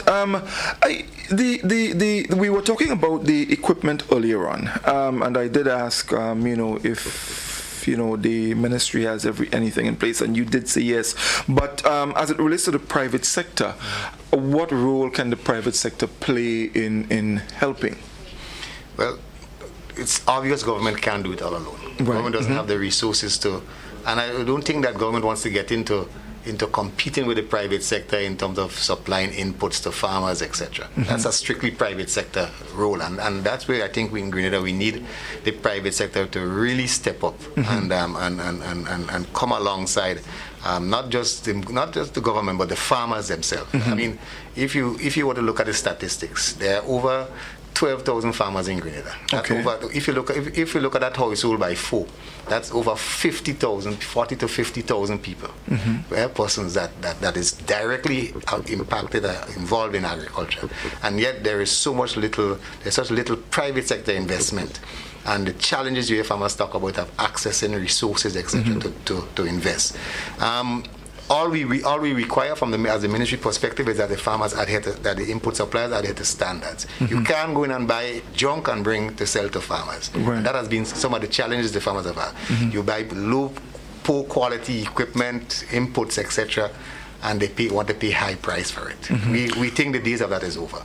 Bring good quality stuff, and I'm certain that the farmers will support, and the ministry will support by providing the capacity building, the training, etc., that is needed both for our staff and for the farmers to help them adapt to those new technologies and those inputs. But isn't there a concern that if, let's say, for example, the private sector decide to go the direction of bringing in some of these equipments that we made reference to earlier, that they may have a problem with excessive stock on hand and farmers not purchasing or maybe for want of a better phrase, do not have the capacity to purchase those equipment? Well, of course, Jimmy is the expert on that, but he would tell me that they have to do a market survey, and then you yourself, if you look at it, like a country like even the US, Israel, the private sector work directly with the extension division and the farmers to introduce the technology. So it's gradual. I mean, you have to do your research, your trials in the field, etc. Because farmers are not the quickest to adapt to new things, to change. But once they adapt to it, they run with it. Once they see it can benefit them, they run with it. So how can the ministry, let's say, foster some sort of engagement with the private sector that is providing guidance as it relates to what kind of equipment they can bring in, so that they will not have the problem of farmers not being able to purchase it? So I'm thinking here the ministry may have a dual role. One, that relationship between the private sector as it relates to making that equipment available, and the other one that with farmers to get them to understand, one, the importance of using it and giving them the assurance that they will get the necessary support from the Ministry of Agriculture to ensure that they benefit from the investment? Well, you have clearly articulated what we see is our role now going forward. We work with the private sector and the farmer. We provide incentives. We have concessions. All agricultural inputs is 100% duty free, so that's already an incentive, right? Then we will study and look at the quality and the standards. What is being used in the other regions of the world, in other similar environments like ours, what adaptation has been done to it, and then we say, we don't think that this one is best for Grenada because of our soil type or etc., but we think this one would be better. And we make that recommendation with you so that when you invest, we know that there's a very high possibility that it will be. And then we have sent farmers and study tools to see how certain things are done in other countries. Come back and adopt it to Brazil, to China, to Jamaica, to other countries. We have done that in the past, where we send them to see the technology in operation, so that they will be convinced that this can work in Grenada. And can we see more of that being done as we go forward? Definitely. Okay. And we will then even work with the input suppliers to facilitate if they want to invest, maybe send out 2 farmers or send somebody to study, to about that technology, a short course or something. We support that wholeheartedly. Okay, so let's complete that last video, and then we talk a bit about our food heroes in the sector. So, Mr. Producer, can you give us the final part of that video? Growing here, and also the weight. Eventually, you might have to support the whole thing because it might break down. So, again, this is a very beneficial type, very cheap to put up because you just run the pipes and a very little bit of water can go through it. And third type over here, which we've actually just recently constructed, so you may see the plants are quite young. These seedlings have only been in there for about 4 or 5 days now. And this is what they call deep water culture or raft beds.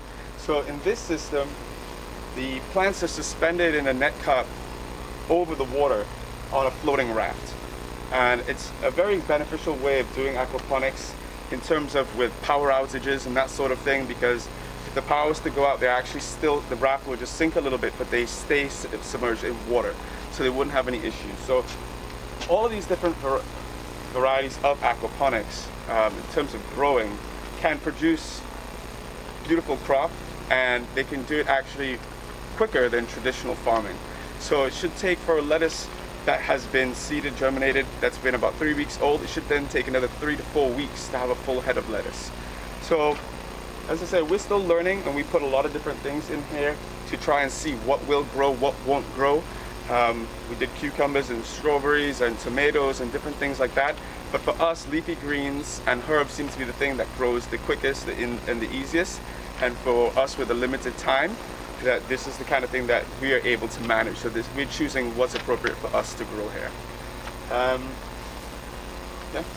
We were speaking there with Mr. Ryan Quinn and Mr. Keegan DeCall about the aquaponics system. We want to thank them very much for the information they gave us, and we wish them the very best as they move forward with their system.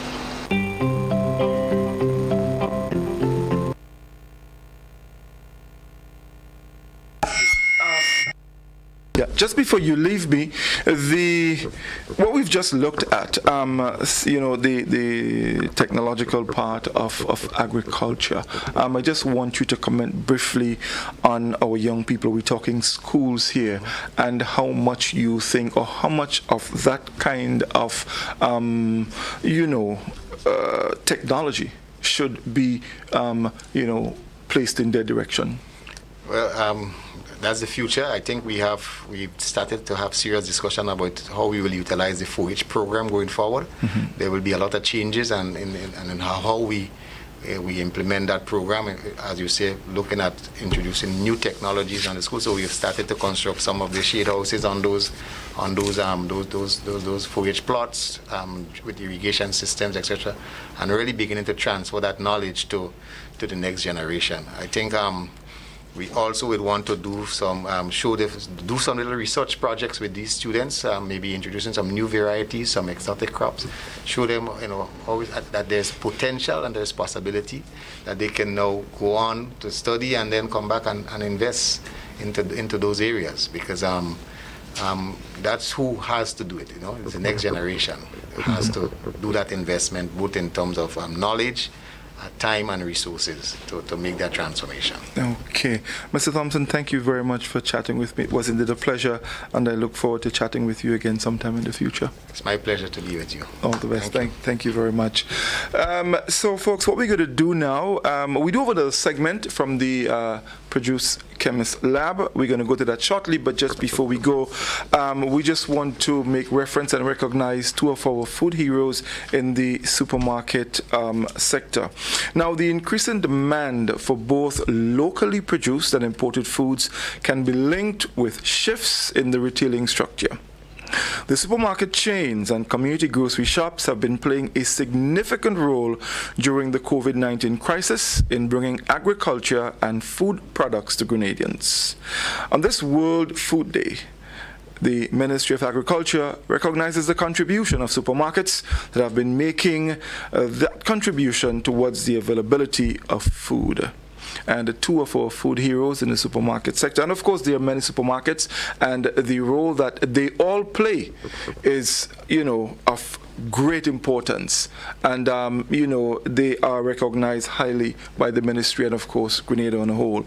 But this afternoon we just want to recognize the Country Cold Store in Pedmata in St. David, and also Andal & Associate, and they have an outlet at Parade and also one on the Carnage in St. George's. So our two food heroes recognized in the supermarket sector, Andal & Associate and Country Cold Store. When we come back, we will bring you a feature from the Produce Chemist Laboratory. Stay with us. We'll be back with you in just a moment.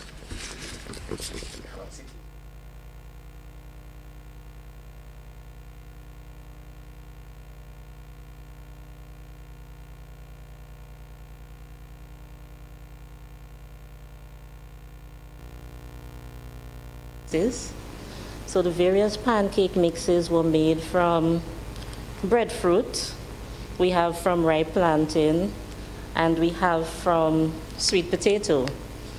The sweet potato pancake mix was made with the skin, and they have different spices in them, raisin agents, so all that persons need to add is whatever milk of their choice and the eggs. Some persons prefer to use an egg substitute or pack the powdered egg or whatever egg they choose. So that's why these two ingredients are not in there. Some persons have allergies, some persons are vegan, so it comes almost ready to use. So as I said, milk of choice and eggs. We know these local products are packed with vitamins and minerals and antioxidants that the body needs to fight off free radicals. And we also know that as we look around us right now, we would see the abundance of breadfruit. So these are things that persons can use to preserve breadfruit. I mean, the breadfruit lovers, in times of when there's no breadfruit scarcity, you could have different products that you can use with breadfruit in it.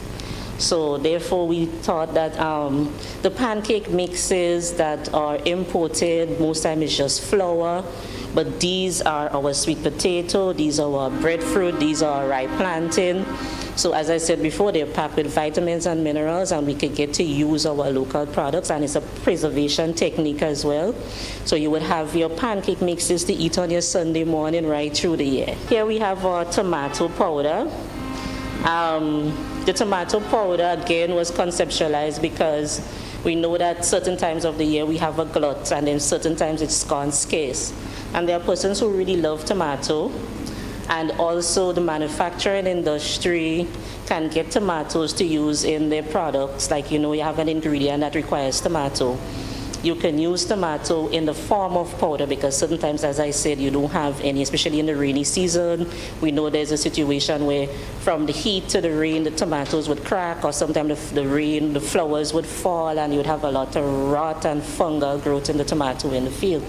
So when we have good tomatoes and when they're in abundance, we can pick them, make sure we select the right fruits. We select fruits that do not have pests or disease or rot and stuff like that. We don't want the soft ones. We want them fully ripe but firm. So the selection of the fruit is important, because if you select fruits that may have some kind of bacteria or mold or something, you can transfer it to the person in production.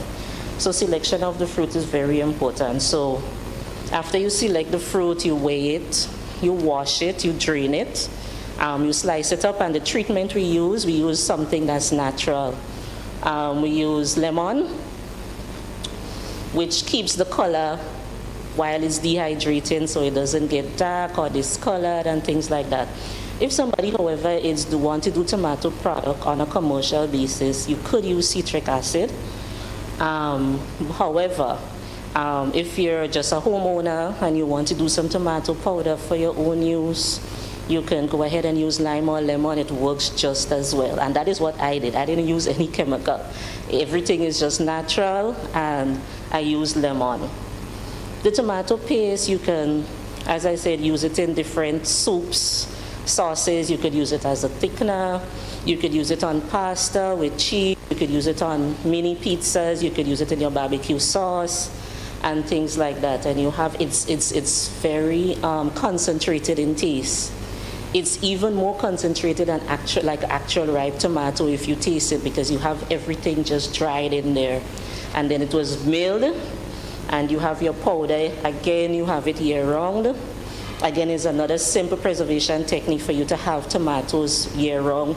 The hotels can use it, the guest houses can use it, the simple homeowner can use it, and things like that. So that is something that we hope that somebody would probably take up in the future and would be probably interested in developing this product and put it out on the market.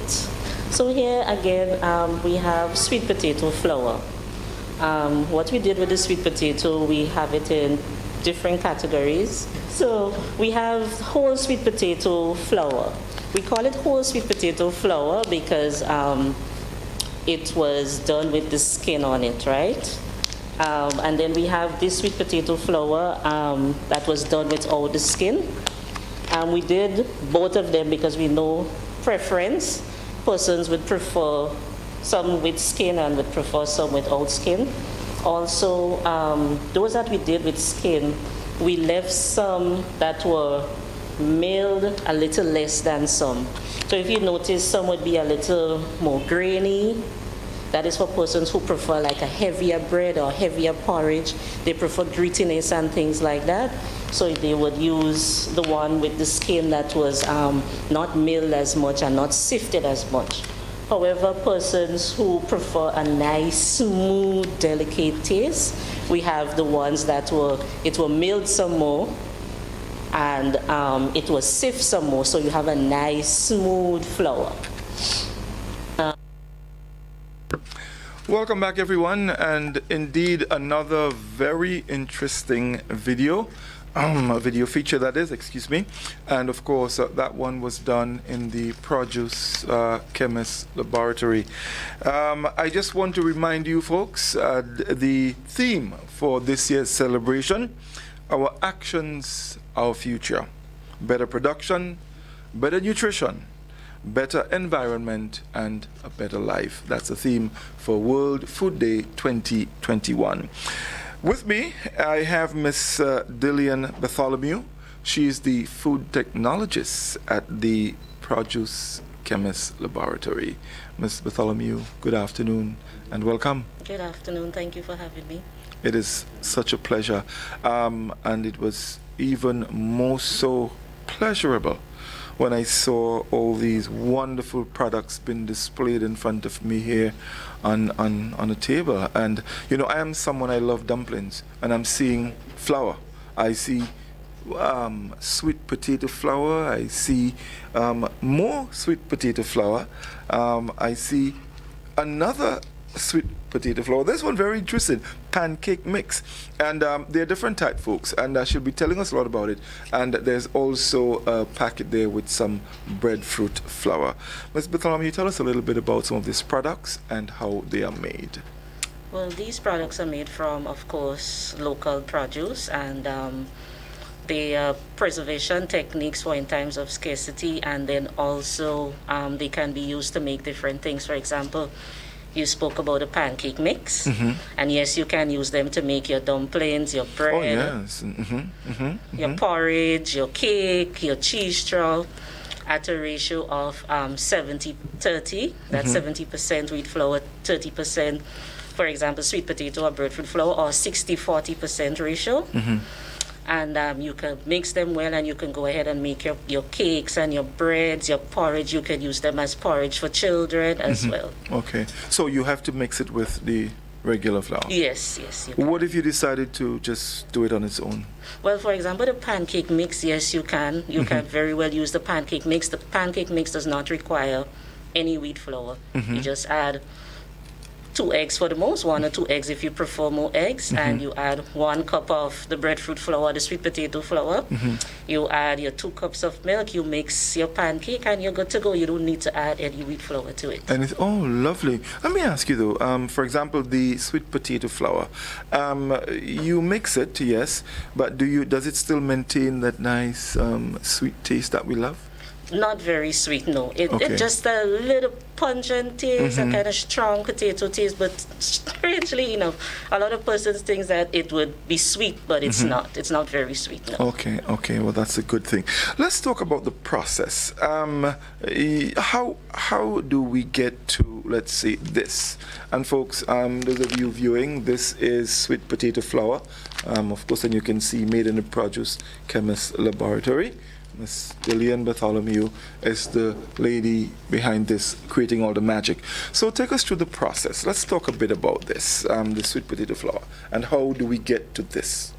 Well, as with any other local produce, harvesting at the right time of maturity is important. When you receive or you harvest your sweet potato, you have to ensure that it is free from maybe sweet potato weevil, from rot, fungal, any kind of decay, stuff like that, for any pests. Ensure that it was not, if it was damaged during harvesting, all of these you get rid of. So we say we sort them. Okay. After you sort them, you would put them in probably in water. You could fill your sink if you have a large sink at your production area, or a large tub or bucket. And you start to wash them, remove all the soil. You can take a very soft brush and get into the areas that are hard to reach. You scrub, you wash all the soil away, you remove all the root hairs.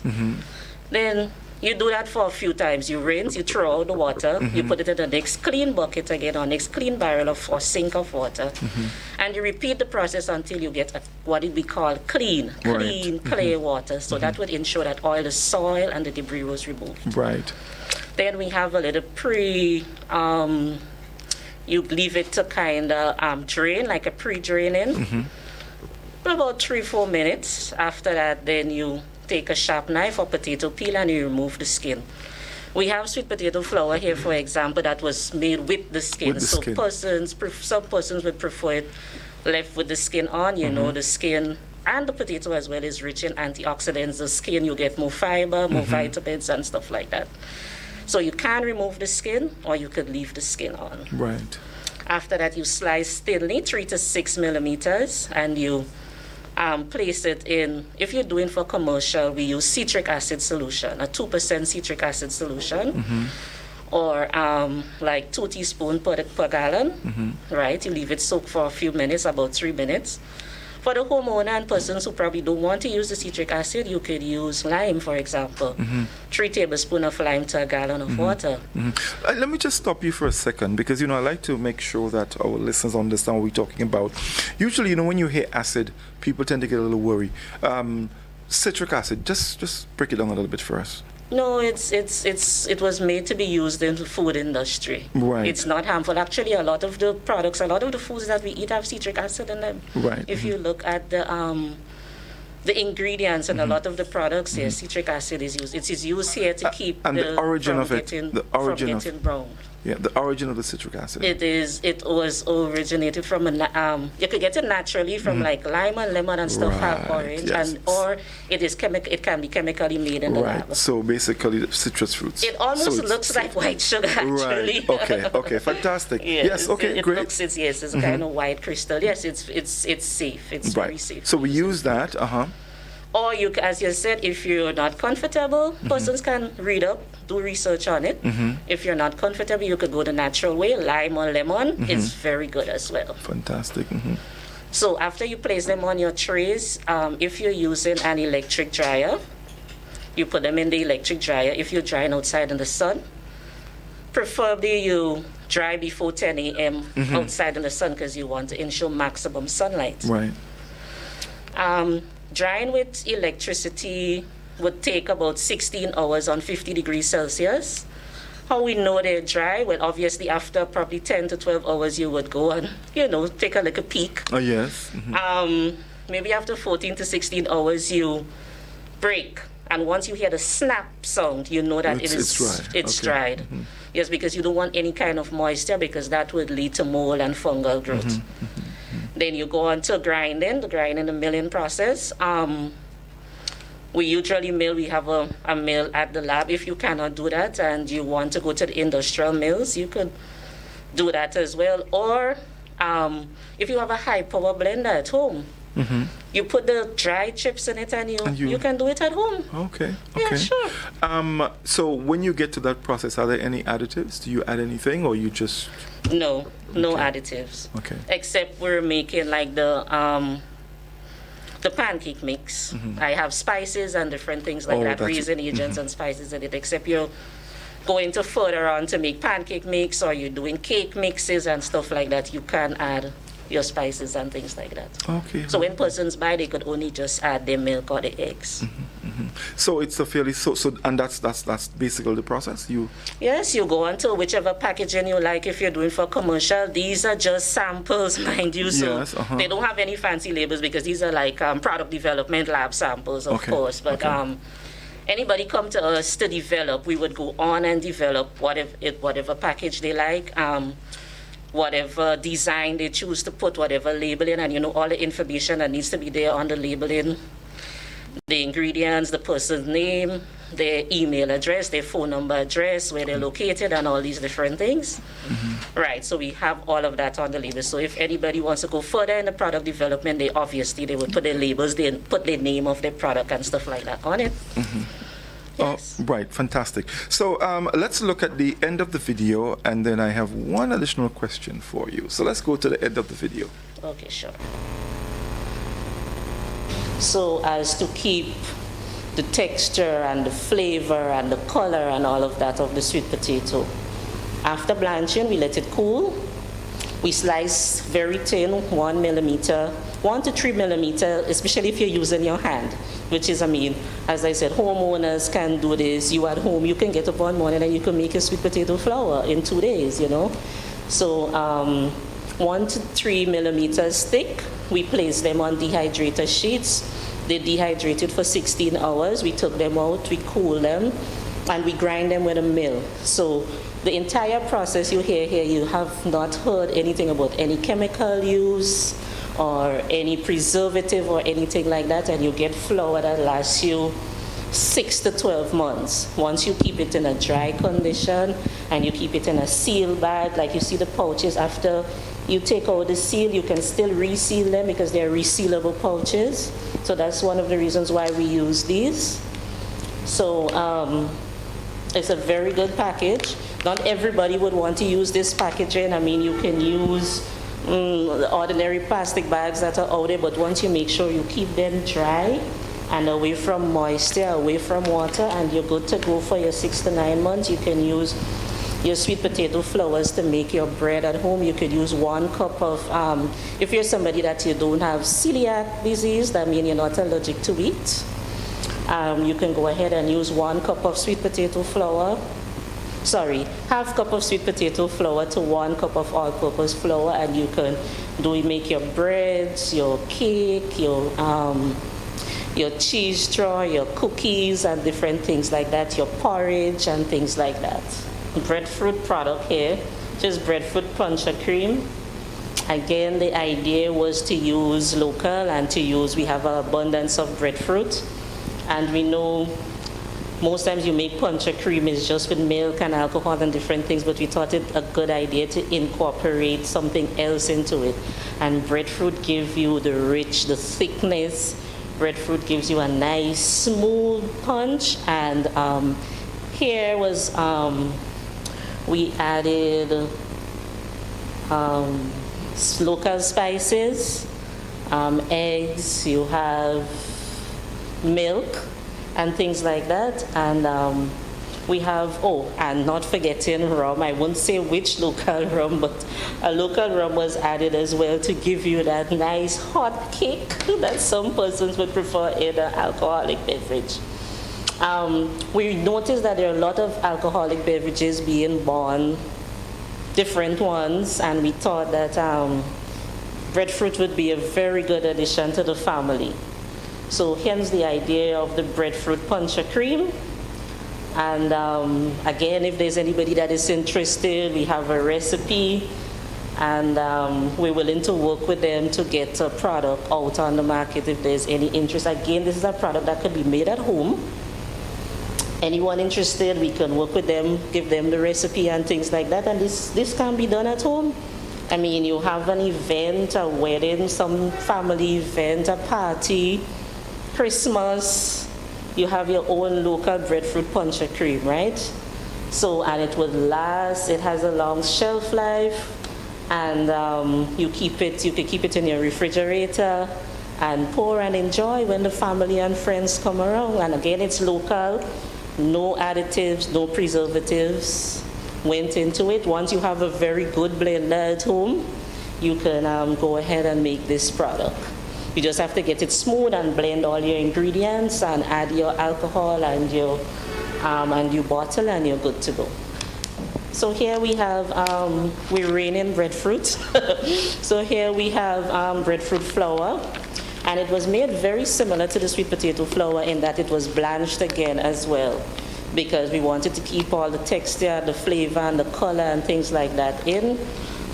Selection of the breadfruit again is very important. You know, sometimes we have the old-fashioned rod and we just pick the breadfruit and they fall on the ground and they get that soft spot. We don't want that for the flour.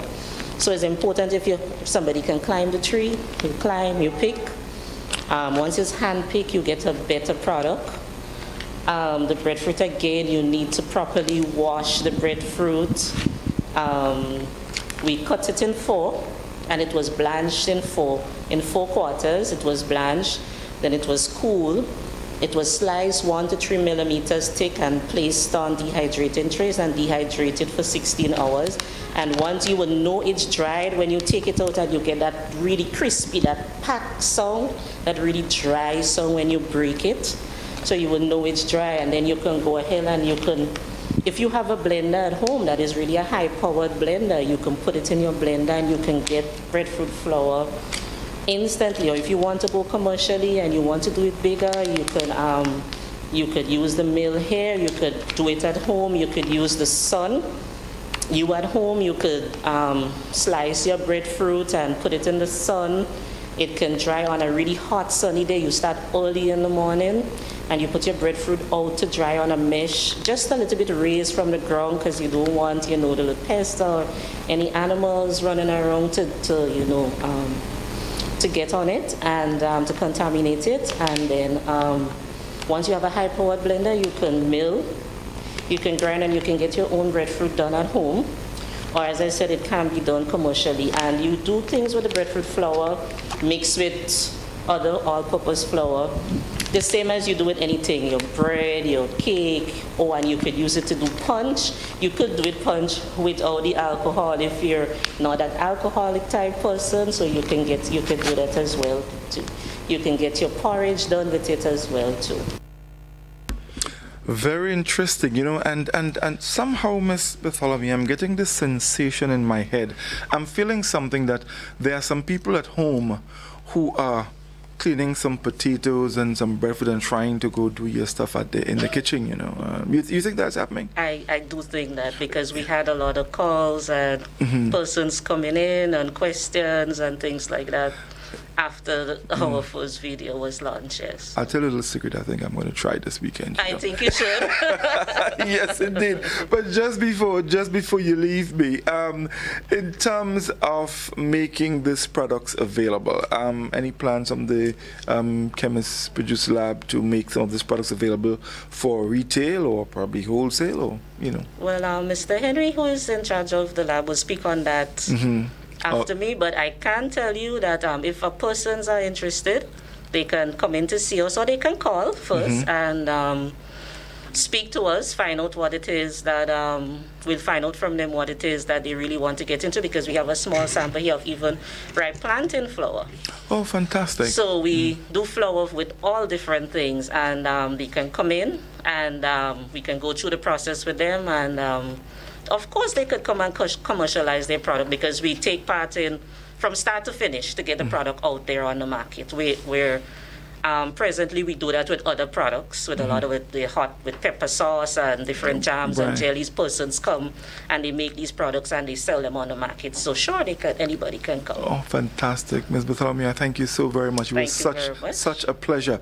And expect a call from me, yeah? Sure, no problem. Okay, wonderful. I was chatting there with Miss Dillian Bartholomew, and she is the food technologist at the Produce Chemist Lab, doing all of these wonderful products. Indeed, they're beautiful. I can tell you, you know, I am touching this sweet potato flour, and it feels really, really, really good.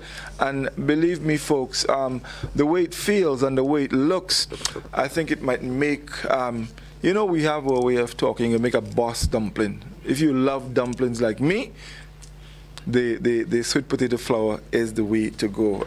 So you heard it from Miss Bartholomew. Sorry, you can contact them and you can get some assistance in doing some of these things. All right.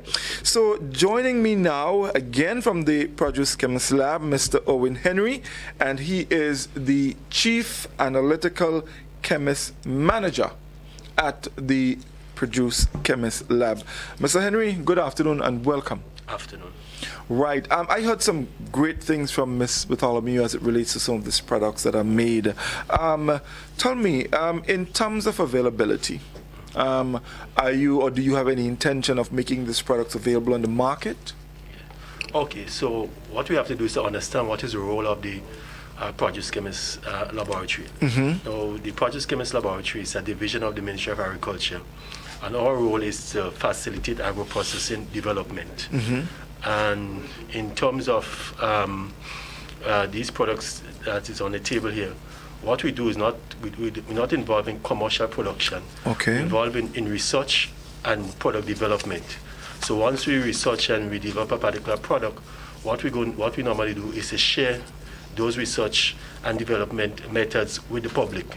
So persons are free to come in and access the services from the Produce Chemist Laboratory. Okay.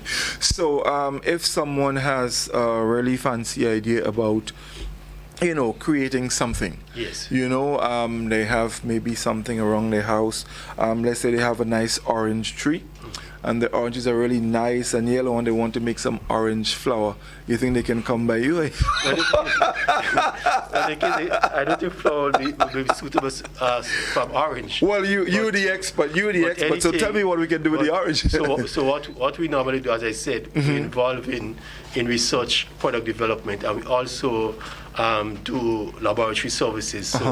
So we perform different functions. So what we'll normally, when person call and they have an idea, what we'll do is try to facilitate the process. Right. Okay, so if someone call and they say, okay, they want to do X, Y, we will say, okay, yes, this is possible, but we'll also input and make sure that they end up with a result in the end. Okay, fantastic.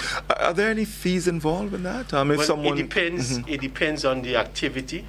Okay, so if somebody wants like technical support, we don't charge for technical support. Okay, most of the fees that we charge is more for the laboratory aspect, the laboratory services, like the testing services, and so forth. Right. When you tell us a little bit about the testing services, what do you do there? Well, in order to do proper research and product development, you must have laboratory support. Okay, because in developing a food product, you have to ensure that the product is free from bacteria, and it has the right quality requirements. So, for example, in the case of the flour, for example, it must have the right moisture content, because with too much moisture, when it stays, it could develop mold. So you don't want that happening. So it means that in developing a particular product, you'll have to do testing along the line. Okay. Apart from like this products here, the flowers and so, what other products have you done work with? Well, we do various products. We do a lot of services for people with ideas. So people come in, no matter what it is, we always try to facilitate them. And if we go back some years, I'm not too sure how many people are familiar with the amazing chocolate liqueur that is done currently by Greenyard Distillers. That idea came from a lady in St. Patrick's. She came into the lab with another gentleman, and we assisted them to develop the product. And what will have happened is that they didn't have the packaging. Okay, so I told them was to go and talk to Mr. Nichols, and they went, and probably he loved the idea, and he probably, I don't know what happened between them, and I saw that the product is being produced at the Greenyard Distillers. Okay, fantastic. So you basically can work with any ideas once it's within your capacity. What is involved food, we can work with any, and not only food but also probably craft, any idea. Once it involves manufacturing. Right. Earlier this afternoon, we had an address from the Minister with responsibility for fisheries, and of course, fish. It does have its place within the agricultural sector. Have you done any work along those lines as well? Also, as we talked about fish, we also provide support to the fisheries sector. As you know, sometimes fisheries is part of agriculture. So over the years, we have been providing a lot of support to fishery in terms of testing. One thing that people is not aware of is that Grenada, I think around 2001, was put on the EU list 1 countries for exporting fish. In other words, there was no barrier for Grenada to export fish to the European Union. And the Produce Chemist Laboratory is the one that facilitated the process. So over the years, we provide a lot of support in terms of the fisheries, in terms of the lab testing aspect. But also we involve in doing sometimes training in terms of value addition and doing dry salted fish, etc. Okay. What about oils? Aside from our regular coconut oil, has there been any advances in, let's say, using our flowers to extract oils, and we have a lot of herbs. Now with COVID, you're hearing people, experimenting with all different types of herbs to, whatever. Are there any efforts in that direction, maybe to extract whatever? So there are a number of persons who normally come sometimes, and they might have, they say they have that leaf or they have that flower, and it has that nice aroma. And they say, they're interested in knowing what is causing these aromas in these plants. So what we normally do is, normally is the essential oils. And so what I will do for them is extract a sample, and I'll show them, from these plant or the flower or the case may be, you can get these essential oils that give those aroma. And they will say, they never knew they could have extracted the oil. But normally what I will do is just do it on a laboratory small scale. But I will advise them, if they want to go into it commercially, they'll probably have to buy a much larger piece of equipment, so the process could be economical to them. Oh, so you would basically advise people on getting equipment to do it themselves. Yes. So there aren't any plans for the lab to get involved, let's say, on a large scale. Well, as I said in the beginning, our role is more to provide technical support and to provide guidance, so persons can go out there and do those things on their own. Right. But I mean, I recall, I think it's Gatorade that was produced by a university in Florida. Yes. Can we look in that direction? There could be something great coming out of that for us. I'm sure Mr. Lindsay would be all excited, with something like that. Yes. You see, our role, as we said, is facilitation. So yes, I understand that. So persons have ideas. We try to facilitate those ideas, ensure that there's an outcome. And because, as we know, we are direct government institution, and sometimes these things require large investment. So unlike the universities in the United States, where they have the endowment fund where they can tap into, we cannot tap into any large fund to do commercial activities. All right, Mr. Henry, you made me laugh. I just had a very naughty idea.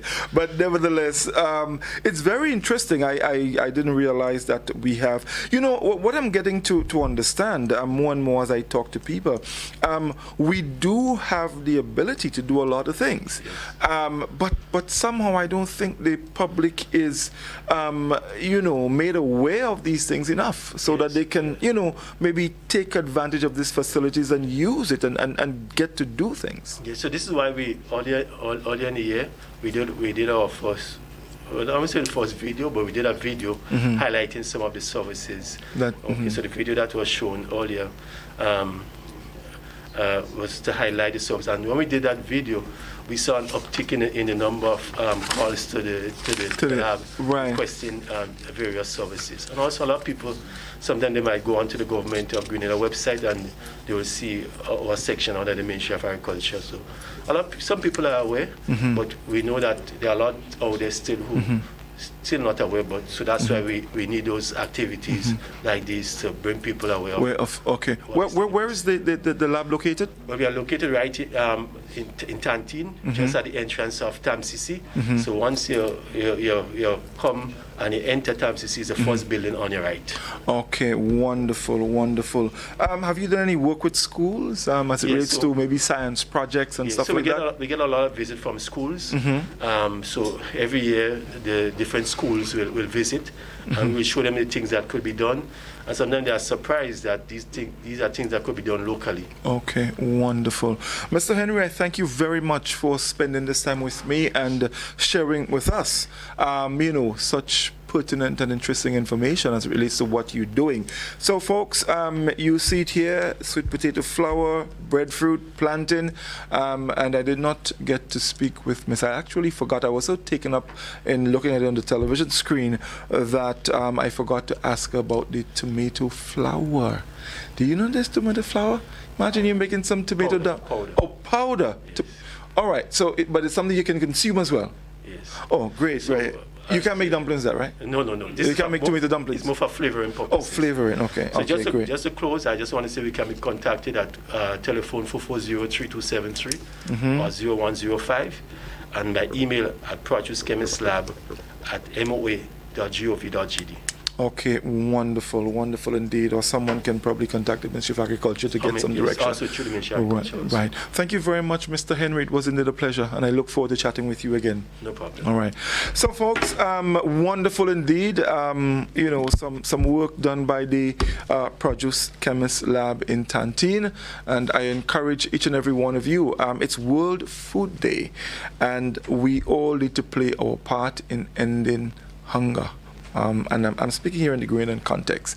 Sometimes, there's a lot of wastage, and we need to stop that. We need to, find a way to use some of the things that we don't have need for and use it so we can help others. Contact the Chemist Lab, and they would be able to help you with your ideas into doing some wonderful stuff. We continue. We have quite a bit more in store for you a little later on. We have a bit of cultural performances for you from Carriacou, and also we do have the exhibition video, which we'll be sharing with you a little later on in the afternoon. Right now, what we're going to do is to recognize a few more of our food heroes. We're looking this time at transportation providers. The agriculture and food industry depends on the smooth and timely supply of raw materials and goods. The required ingredient to produce may come from many different geographical locations, sometimes halfway around the world. Transportation and logistics play an important role in ensuring the success of the local food system.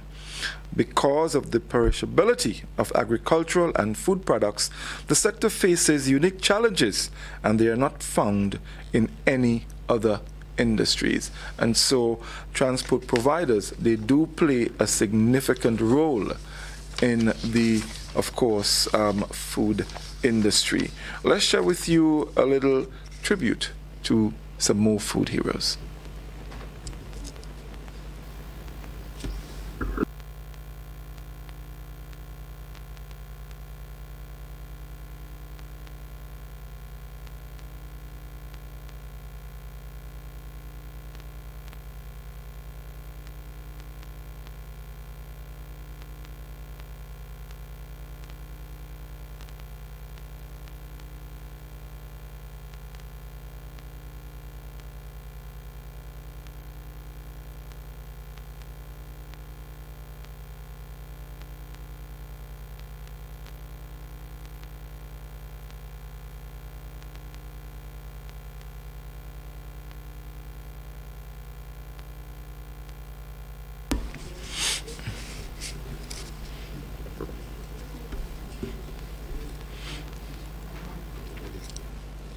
We continue to recognize our food heroes, and of course, some of the most important heroes, our farmers, and of course, the role that they play is so significant that without our farmers, sometimes you wonder, how are we going to survive? And earlier in the day, the Minister of Agriculture made mention of a famous statement that his permanent secretary always makes, and I also like it. I've used it before. If agriculture is not working, nothing else will work. And of course, our farmers are at the center of the agricultural sector.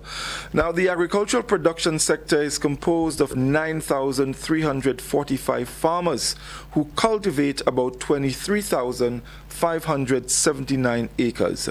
Farmers are very important, or they are a very important part of the agricultural industry. It is undeniable that without farmers, the agriculture or food system of any nation will collapse. Agriculture fulfills the need for food as the grown crops can be harvested, like banana, tomato, lettuce, oranges, and many others that can be processed further until they are ready to be transported. None of these things would be possible without farmers. As for the growth of healthy crop with a reasonable yield, nurturing and care is important, which can only be provided by them. Farmers don't only produce food, but they also support other industry. Today, we recognize Atkinson Felix and Craig Hazard.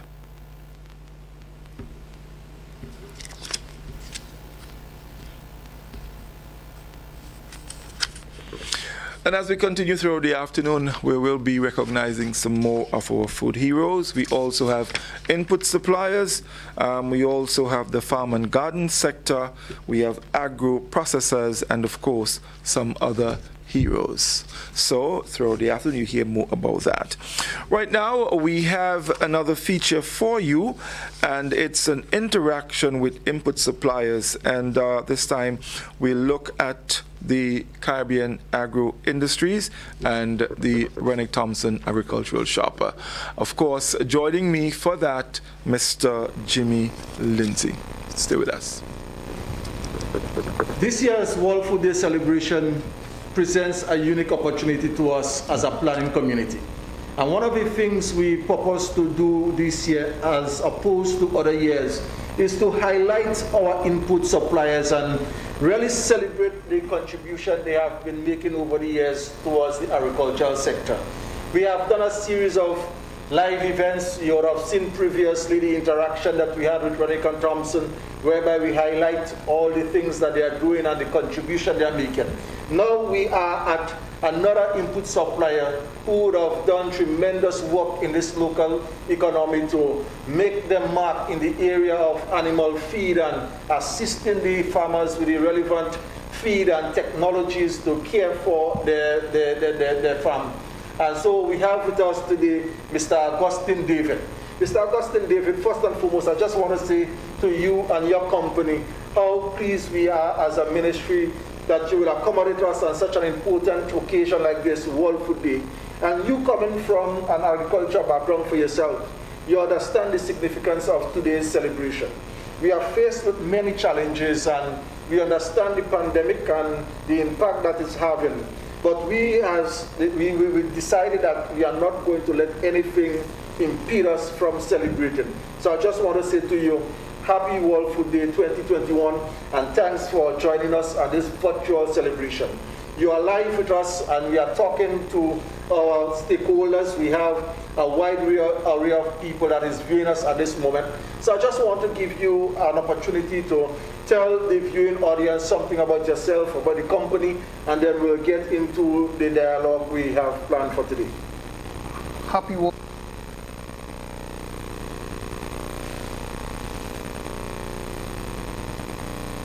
Back to the video and listen to the gentleman respond to the question that Mr. Lindsay asked him. Mr. Lindsay, welcome. Thank you again, Mr. Augustine. You did quite a bit of work and some chit-chat with some of our input suppliers. When we talk of input suppliers, and they do play their role, let's talk a little bit about their significance in the agricultural sector. Shadow, well, Lord, because I call you Shadow, because I've spent so much time with Shadow today at Caribbean Agro, just That's all right. with this interaction we would have had. But Mr. Augustine, we purpose as a committee this year to highlight the contribution of our input suppliers. We recognize the challenge that the sector faces even in this pandemic. And our economy, it is what it is. We are reliant on inputs from overseas, basically, to look after our needs as a nation, especially when it comes to agricultural inputs. Most of it are not produced locally. And it is these businesses that take upon themselves to provide the farming community and other stakeholders in the value chain the critical inputs that are necessary for them to perform the role. So having a World Food Day celebration without recognizing the services of these entities, I don't think it would have done justice to the program. So hence the reason for their inclusion in this year's celebration. Right, very, very, very good indeed. Of course, and you said it. Our sector needs a lot of inputs that we don't have here, and so it has to come from somewhere. If we must have a vibrant sector that can fulfill its role, and as we hear on this World Food Day, I think the focus, should be on ending hunger. That was the intent when this World Food Day celebration started. So definitely, everyone has to play their role, and of course the role of the input suppliers is very, very important in this. Your interaction, and I'm talking here from the Ministry of Agriculture and input suppliers, what is the relationship like? And I'm speaking in terms of providing them with information as to what the sector needs, what farmers require to do their trade and to ensure success. Talk a little bit about that interaction between the Ministry of Agriculture and our input suppliers. As a ministry, we just do not have what it takes. This is not our role, basically. Our role targets a different cadre of responsibilities, basically. And we cannot perform our responsibility without collaboration with the input suppliers. We are not in the business of buying and selling goods, obviously, as a government ministry. The private sector, that is what they are there for. So we have very healthy and productive relationship with all the input suppliers. A matter of fact, there are many services that the ministry provide to these input suppliers in terms of the permits and so forth, facilitating them when they need to bring in the various items. When they have issues as whatsoever it might be, from time to time they will come, they will call. So the Ministry of Agriculture is very engaging with every input supplier. And likewise, I want to commend the input suppliers also, because in most times when we reach out to them, sometimes we have different activities, different engagement, and they are always willing to facilitate. So it's a healthy, productive relationship that exists between the input suppliers and the Ministry of Agriculture. We have a very good working relationship. That is why I could have called upon Caribbean Agro and tell them what is it we want to do today, and without any hesitation, they would have facilitated us. Likewise, Rennick and Thompson. And we could not have featured all the input suppliers for obvious reasons, because we have quite a few on island. But any of the other input supplier, Farm and Garden, PG&L, what have you, we have good relationship with these, and we just want to recognize you. Some of you might be listening to us now, and it's a good opportunity to say thank you. Your work, your contribution to the sector is well noted, and what we are doing here today is celebrating. We are celebrating our food heroes, and definitely the input suppliers are critical to the whole food system here in Grenada. Okay, wonderful indeed. I want us to just look at the end of that video, because you did indicate to the gentleman that you wanted to get a view of what is involved in their production, in their line of business. So let's go back to the video and have a look at this. As you know, food is significant. Food is something that we need to focus on in things, and we are not still in a pandemic, and so you recognize how much food is important to us. We have to, even through the pandemic, you have to properly produce food and harvest food, store food, and cook food so that persons can eat. But so just tell us something as a little backdrop, because I know the viewing audience really want to hear what we have to discuss as it pertains, and we have quite a few pertinent things to talk about. We want to talk about animal feed, and we want to talk about best practices and a lot of these things. But before we get into all of this, just give us a little overview of ADM Caribbean Agro Limited, so somebody who doesn't know much about this company viewing us live here today can understand the whole operation and what is it your company is really engaged in here in Grenada. ADM Caribbean Agro Industries is a feed and flour producing company. Started its doors in 1980 and has produced feed and flour for the OECS throughout that period. Okay, so it's not just for the local market to produce. No. So the products from Caribbean Agro that is manufactured here in Grenada is exported to other countries? Yes, sir. All right, so make sure a lot of our viewing public may not have been aware of that. Yeah. So all of the OECS countries? All OECS countries, including countries like St. Eustatius. Okay. Yeah, and the BVI, we supply feed and, well, I don't know flour, not flour for the BVI. Okay, but definitely is supply. Yeah. All right, I'm certain that many of our viewers that are watching here now may not even be aware that Caribbean Agro Industries are so engaged in supplying other territories with the feed that they need and the flour and all of these things. So your operation is much bigger than I myself would have envisaged prior to this conversation we are having here today. But I see you have in the backdrop some of the products that you manufacture.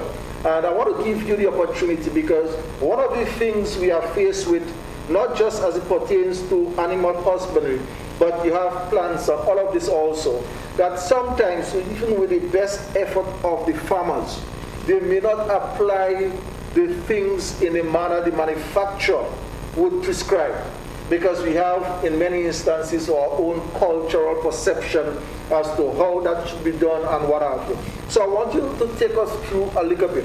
especially for the farmers that are watching us here today. And we want to wave to you, we want to give you a shout out, all farmers that are viewing us live on this virtual presentation of 2021 World Food Day celebration. Because I want to give Mr. Augustine David, the person who is really behind the scene in the marketing of all of these things that we are going to talk about, an opportunity to talk to you in particular, the farmers that are viewing us now at this time.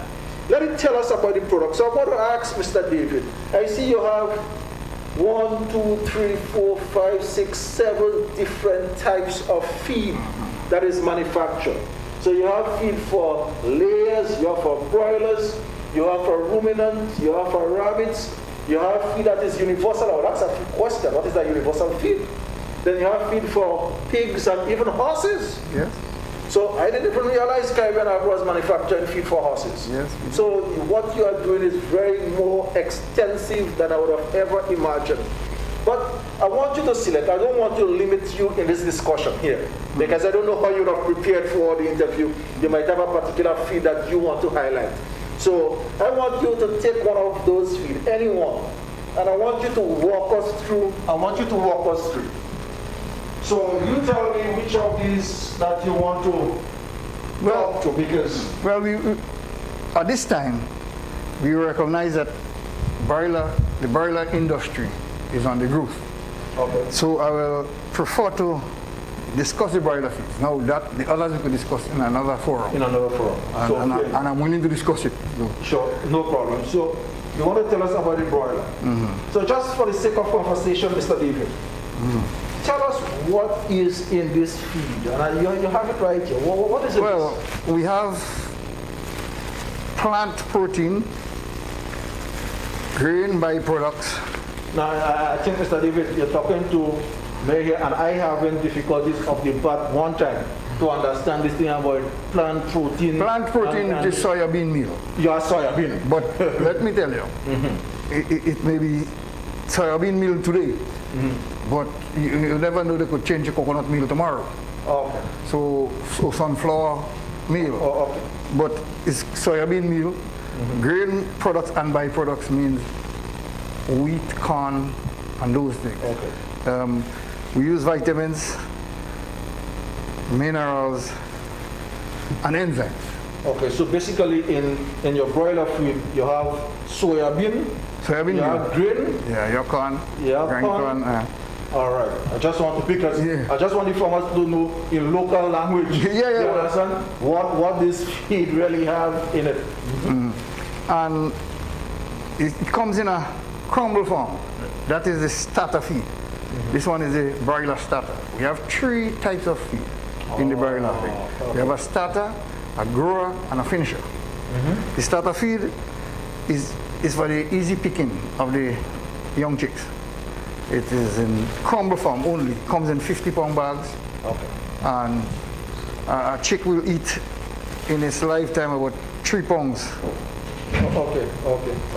So at what stage, at what time you will give or stop giving the broiler, the young birds, that feed? 21 days.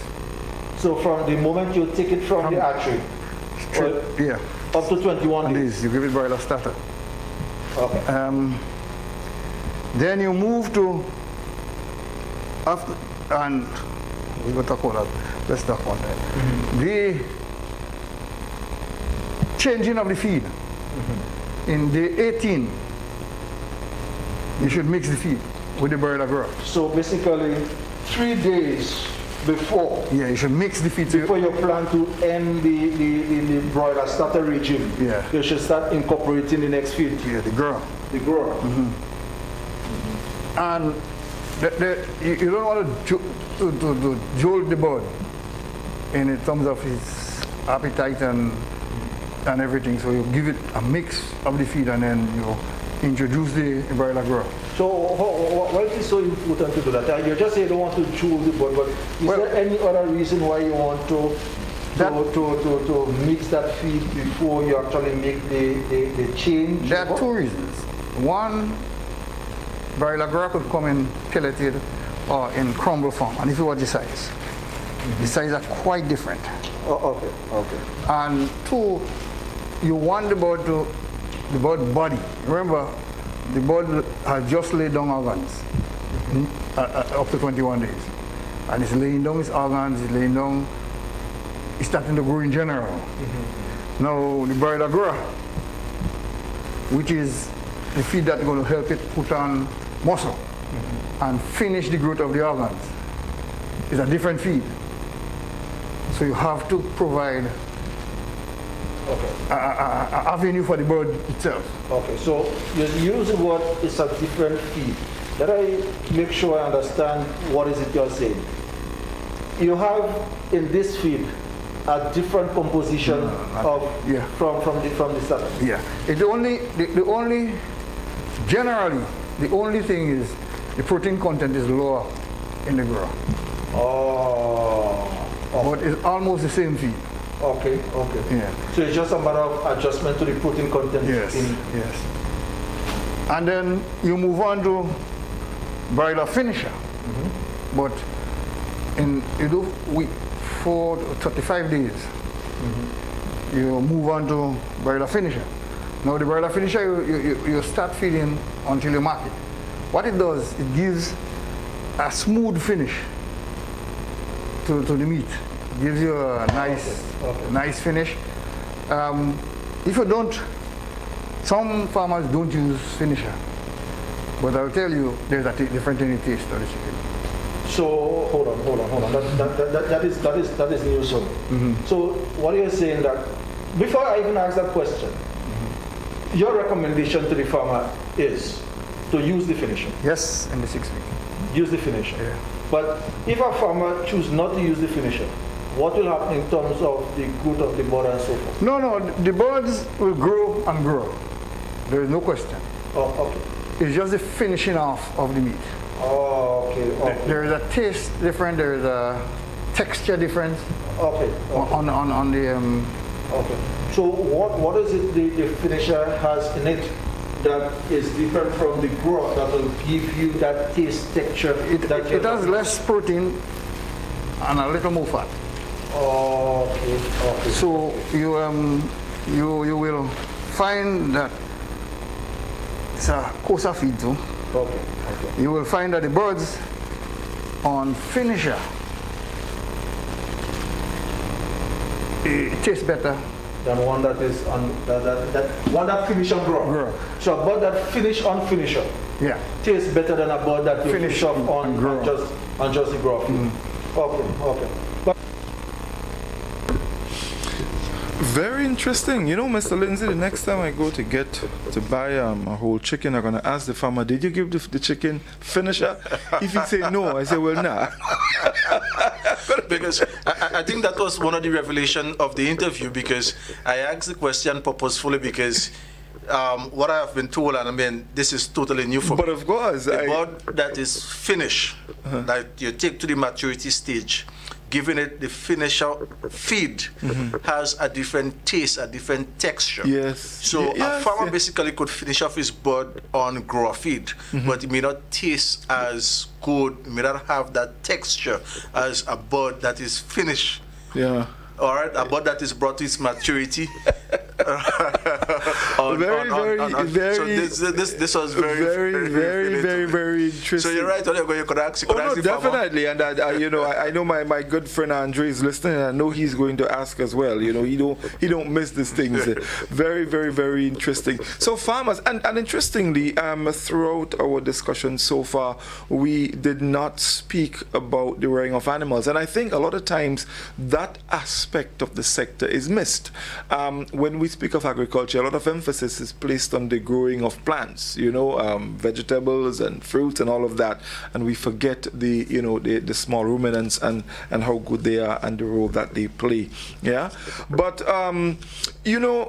Mr. Lindsay, today being World Food Day, I mean, to me, I am putting my own spin to it. It is the start of another cycle, in the efforts to end hunger.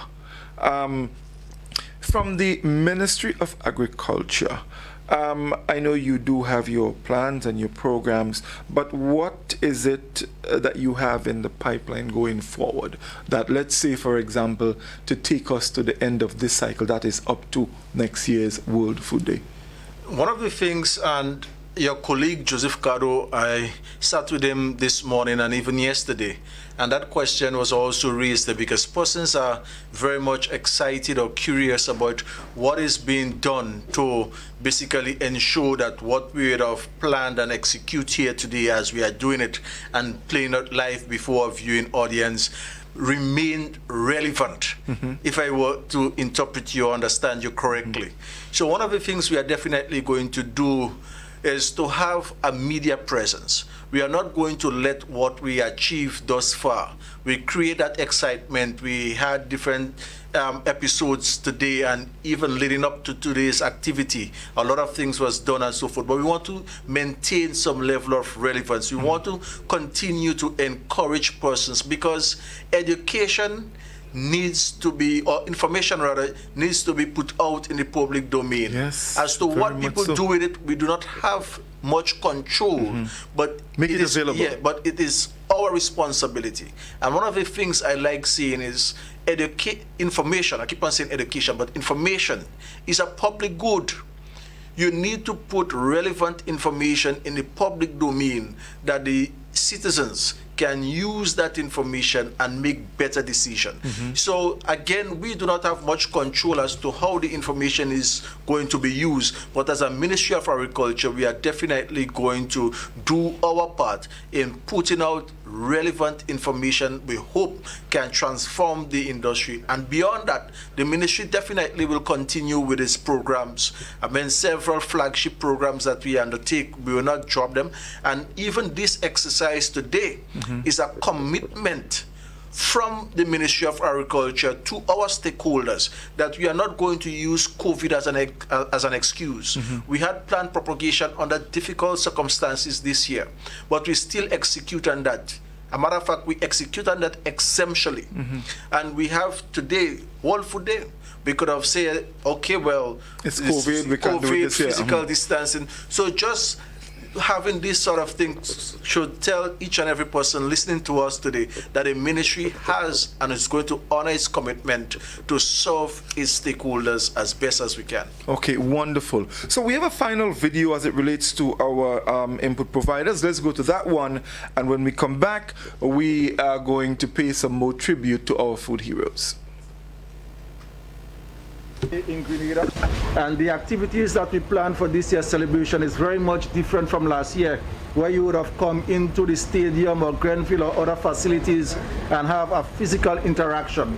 But this is a virtual event and we are very engaging. One of the things we are showcasing this year is our input suppliers. One of the things that the team speaks to expressly is the whole idea of food system and strengthening our food systems here in Grenada. And Renwick and Thompson and other input suppliers play a very critical role in ensuring our food security as a nation.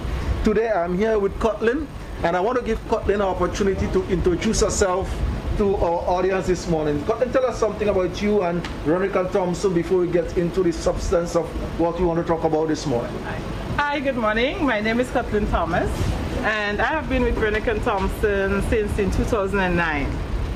We have a wide range of products. We interact with a lot of customers and help them with their everyday needs. All right, nice, Kotlin. One of the things the team for this year's celebration speaks to is the whole idea of our actions are our future. What we do today basically will have significant impact on our future as a nation. And here at Renwick and Thompson, we have a wide range of innovative products and so forth, because in light of what the team seek to achieve this year, and I speak specifically to better production, better life, healthier lifestyle, all of these things are different facets of this year overall theme for World Food Day celebration. So we have some products here, Kotlin, and one of the things we know is that farmers, even at the best effort, may not at all times use a particular product in the manner in which it ought to be used to realize the best out of that product. So I see you have some soil, and I'm assuming that you want to tell us something more about how soil or potting mixtures should be used to realize the best quality seedlings so we can have better production and healthier foods and so forth. So tell us about these soils and how it ought to be used. Right, we have this complete potting soil here with crystal moisture in it. This is like how it looks. So therefore, when germinating your seeds, you put it in a tray, or you don't have to have a tray. Any pots you have, you put it in there. But when you put the seeds in, you have to ensure that the soil is moist, so that constant wetting, not too much to waterlog it. So then you have for germination to take place. And also, we have our necessary products. You don't have to be too harsh. We have organic. Let me see, we go organic way. So we have here seaweed, or we say the orgasm. We have this product here. But I'll just cut you because I am very curious, and I know our audience will also be curious about this seaweed. So what you're saying, this seaweed product you have there is the same thing that they take that line up on the beaches and so forth, and convert into this? Yes, exactly. Okay, that's what it is. Okay. Yes. So and it contains, you have nitrogen, you have phosphorus, it have potassium, you have calcium, which the plants will need. So it's an excellent source. We also have, in case you might have problems, the fungus. We have products that are able to treat that.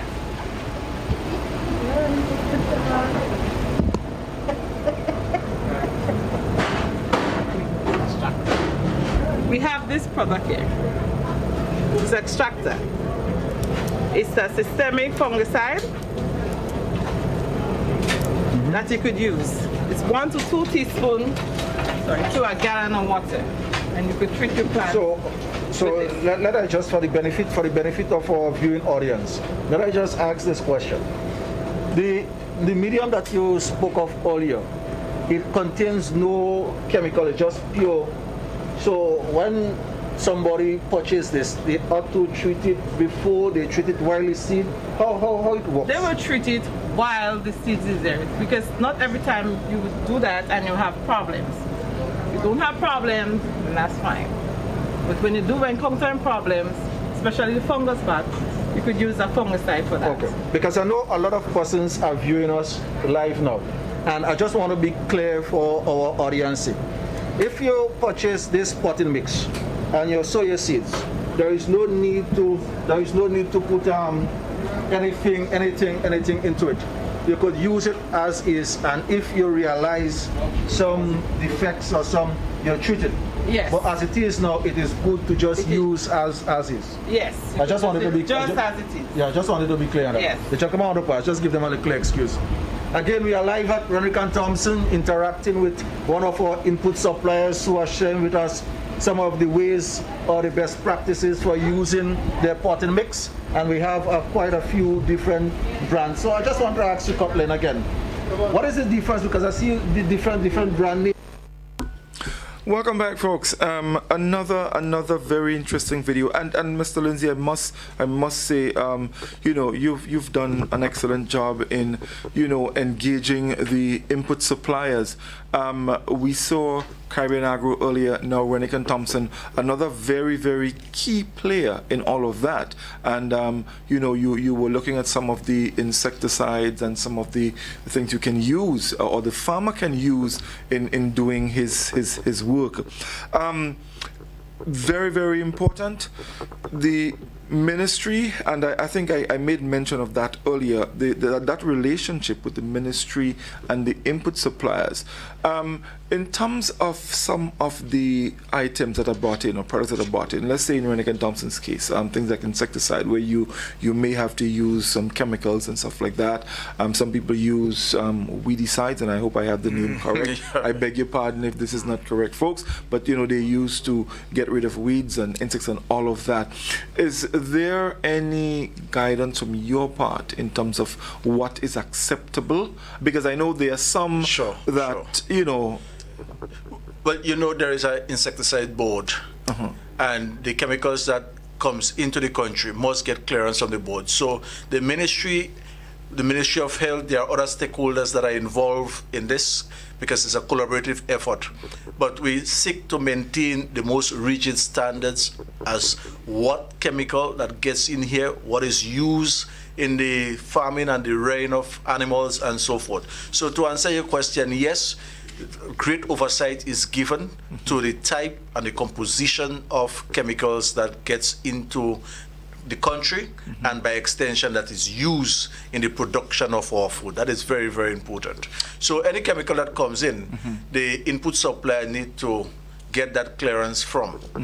Yes, it's not like you take it and just... Right. What about, let's say, constant monitoring of these items? Because ever so often, there may be a chemical that's been used and sometime out of the blue you hear, hey, look, this product can cause serious harm.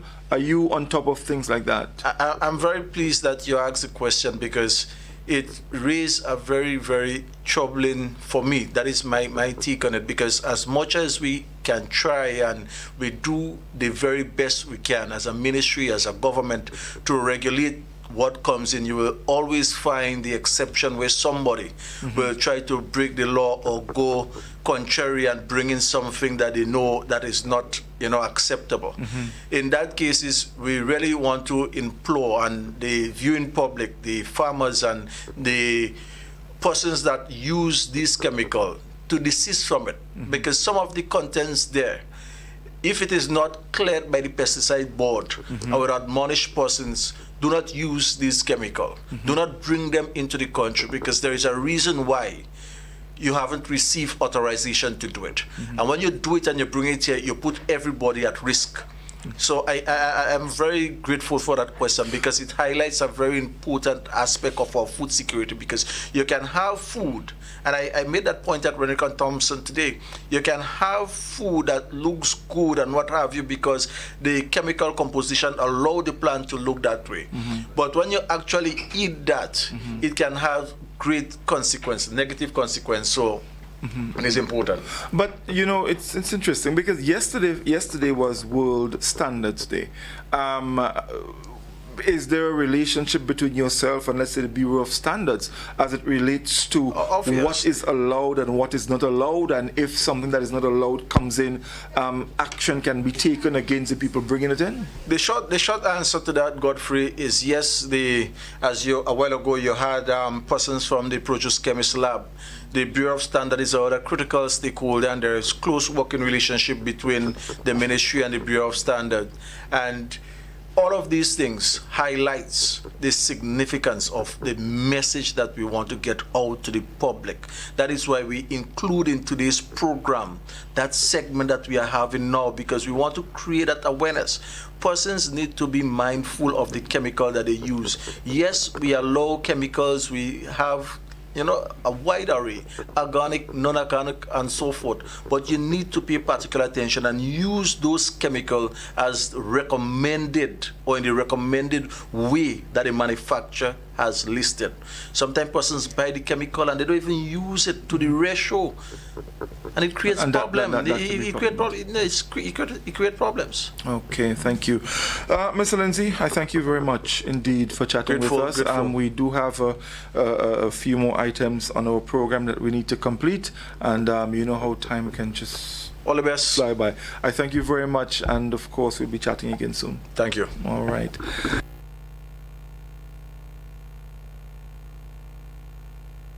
Yeah, that was Mr. Jimmy Lindsay of the Ministry of Agriculture. A man has been doing quite a bit of work within the sector. At this point, we continue to recognize our food heroes, and we want to recognize now some of our input suppliers. We just spoke a bit about them.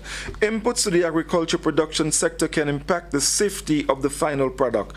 The sector includes financial institutions, agri-input suppliers, feed mills, etc.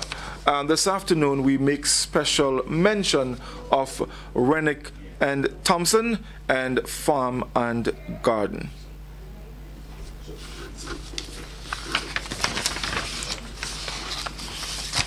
We would also like to recognize some of the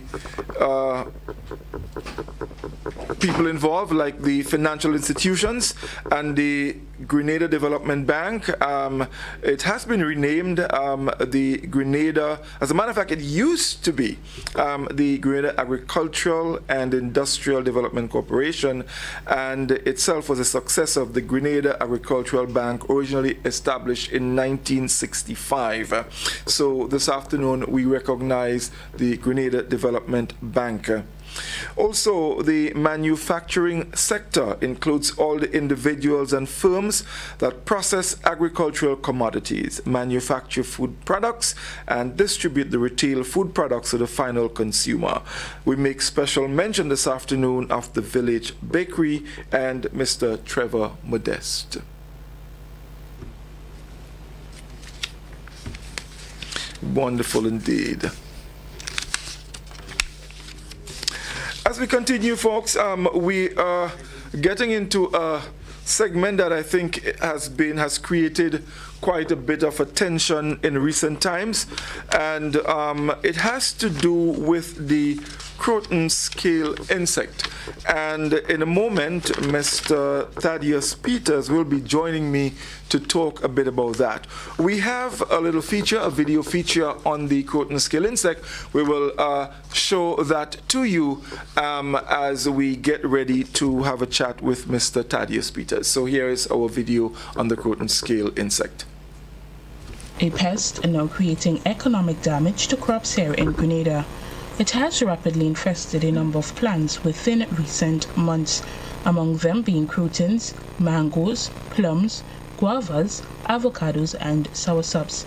Since its interception in 2020, it has spread to all parishes on the mainland, with St. George's being the most affected so far. So what is the Croton scale? They are small, soft-bodied, sucking insects, 4 milliliters in length, oval-shaped females that are green to greenish-yellow in color that belong to the Cocidae family. The results of the infestation are unmarketable fruits, stunted plant growth, and plants covered with sooty mold. Ants may also be present. Effective management of the Croton scale can be achieved by doing the following practices. 1. Monitor plants for any sign of the presence of the Croton scale.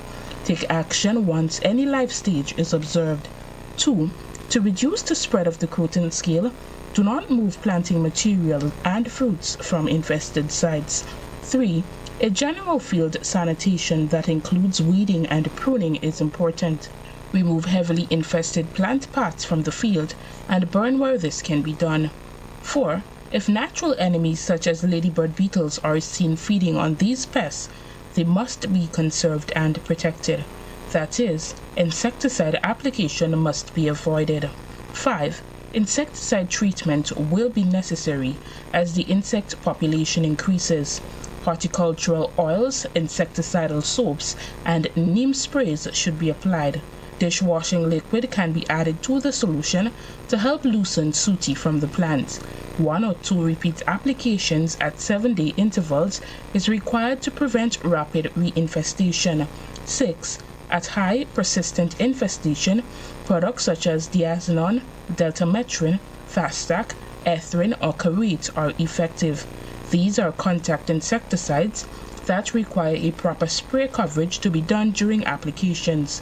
Spray treatments must be repeated within 7 to 14 days. Systemic insecticides such as Bemizan, Protect, or Rogar are also effective. They can be soil-drenched to provide a longer period of control. The Ministry of Agriculture's field team response has intensified. However, farmers and gardeners must also join efforts to swiftly control this pest. All safety protocols for pesticide application and burning of trash must be followed. The Pest Management Unit of the Ministry of Agriculture can be contacted for further details. Call the Pest Management Unit on phone number 440-0019 or email pmugda@gmail.com. Thank you very much.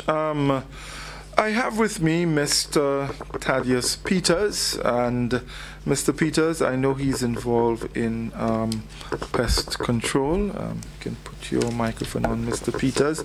I thank you very much for joining me. The croton scale insect seemed to be the latest problem for farmers. In fact, I learned about it on a program I did some weeks ago, and the truth is I had no knowledge, and a farmer called and said they noticed that this thing is creating some problems. And I did say to him, well, I'm not aware of it, and he wanted to know whether the Ministry of Agriculture was aware. And shortly after that, there was a flood of telephone calls from other people, talking about it, and they did confirm that the ministry was aware, and some efforts have been made to deal with it. Mr. Peters, let's talk a little bit about that and where we are in dealing with this insect so far. Okay, afternoon, and thank you. Yes, it's a recent problem from last year, 2020. And as I said in the video, it's a small, soft-bodied sucking insect. It's very closely related to mealybugs. So many of us who lived through the pink mealybug of the 90s, it's a very similar situation. Right. They feed off the plant. They are external. That's the only good thing about it. So they can easily be treated, but they produce large quantities of reproduction rate is high. So yeah, they reproduce very fast. Yes. Right, and they also create what we call the sooty mold, or people call it commonly referred to as blight. Blight, right. Yeah. So that's one of the challenge. The Ministry of Agriculture has been reacting or responding to it from the early stages, so we would have get it confirmed. Although we had an idea, we thought it was the croton scale.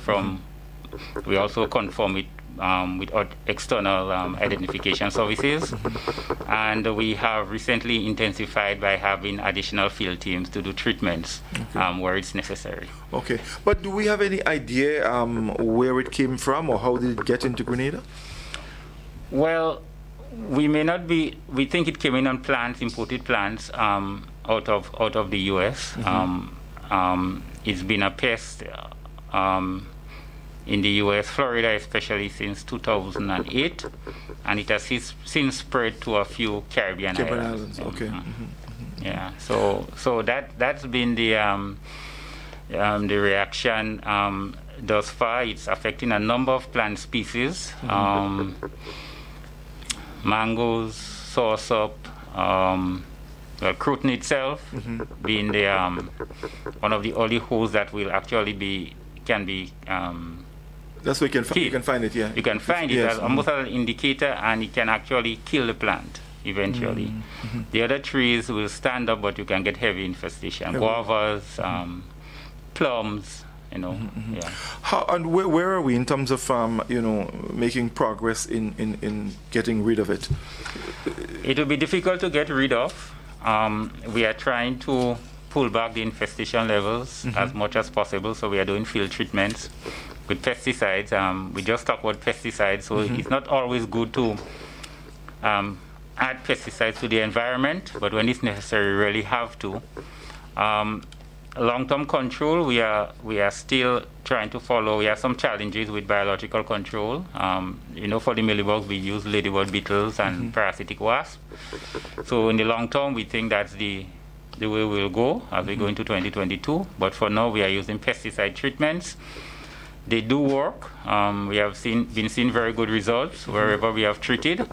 But it requires follow-up treatment. So one treatment is not sufficient. Okay. Yeah. Okay. So you need 2 and 3 treatments, and that's one of the challenges. Plus, it's also into wild plants, or very tall plants like hog plums and so on. So that you can't reach by spraying. And that can complicate the process because I mean they can come back and reinfest. And reinfest and so. Okay. While you're here, just to sort of move a little bit, as it relates to the issue of pests and insects with in the sector, how is it with the sector? Do we have major issues with that, or does the ministry have, let's say, good control over pest and insect infestation?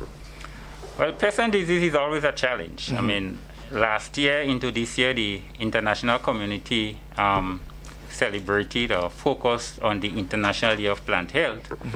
And while from plants we get 80% of our food from plants, we also have an average global loss of 40% of the food we produce lost to pests and disease. And in third world countries and small production units, the percentage loss is greater. So we can look at our sauceps, we look at disease, the anthracnose spot problem in sauceps, farmers are losing between 50 and 60%. So pest and disease is always a challenge, and it's difficult to eradicate whenever you have introduction. So prevention is always very important, which is called quarantine. We do provide quarantine services at our ports of entry and try have inspection and regulate some of the products we import, but no system is 100%, and of course there is always room for a lot of improvement. Okay. Yeah. So. But there are a lot of pest problems we can really get into, which I'm not sure we will have the time to talk about them individually. But we just want to assure that importation is always key to look at what you bring in. Okay. Whether it's a fruit, especially with casual travel, go away, you want to come with a few fruits, and you're not sure, it's always good to find out if it's safe to come in with. Okay, wonderful.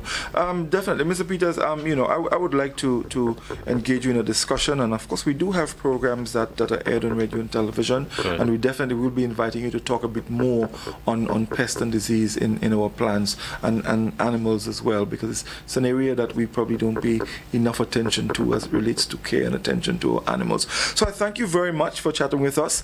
And just quickly, is there an avenue for farmers who need help in dealing with the croton scale insect? How easily accessible is the ministry to provide support to them?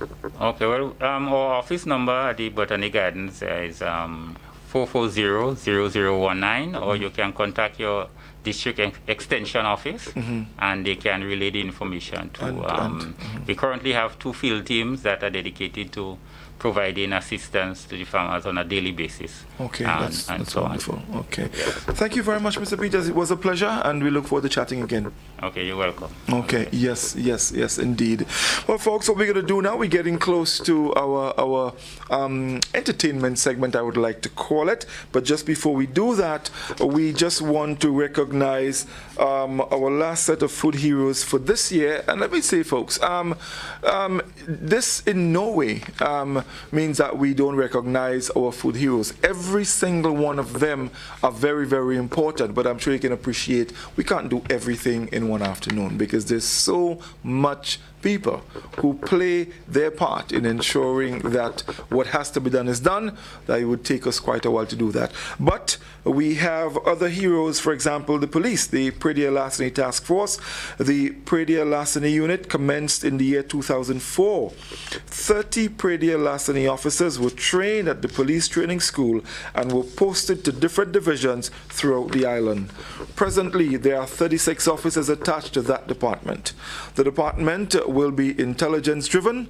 Officers will be in the farms and the communities, engaging farmers, vendors, building contracts, and in order to obtain reliable information which will assist in deterrent and investigation.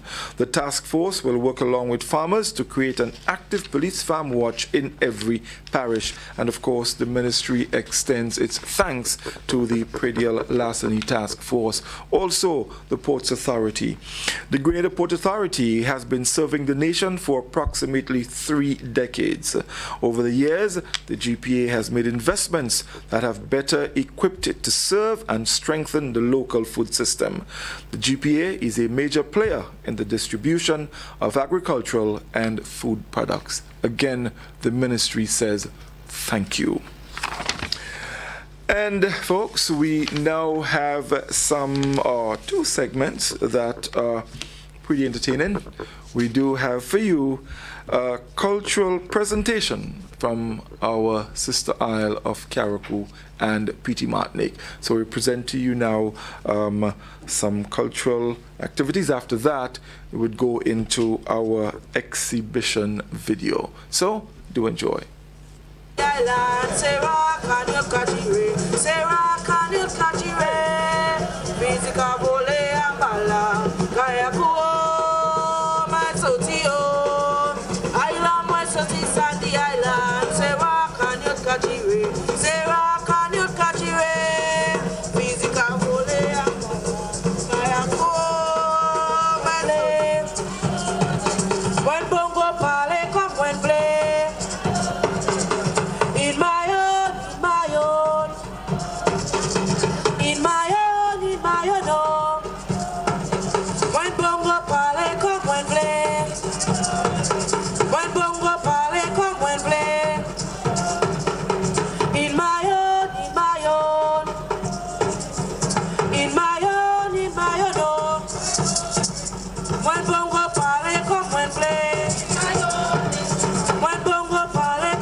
Body,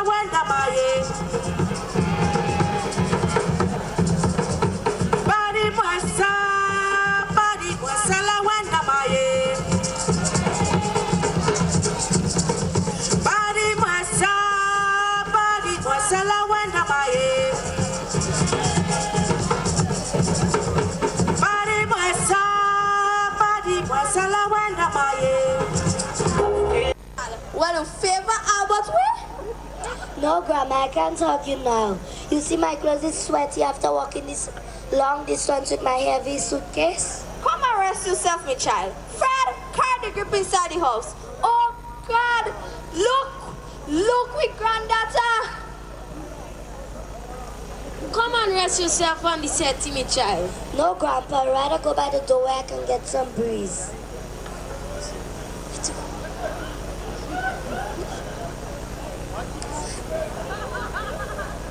I wonder if Albert had time to send the hat for me. Yes, Grandma.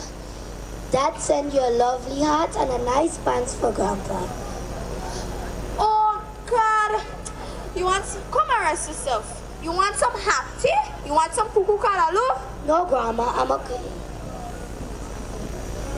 Julie, Cynthia, are you come? My granddaughter come from New York City. Are you come away? No straight and the face fair and white. Well, she come out in big country. She must look refined. Tantan, you know that.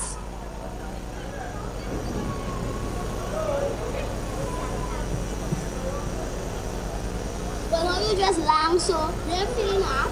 No, I'm okay.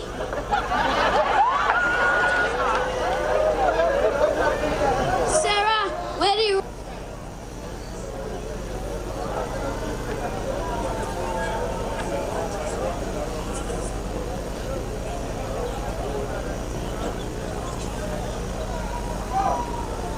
Yes, Sarah. Well, you know we old people custom to dancing a little big drum and singing a little song to welcome a loved one. Ay, tembe hoy.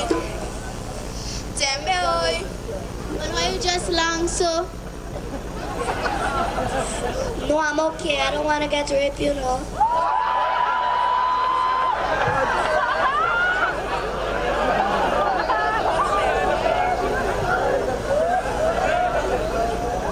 What do you, Maria?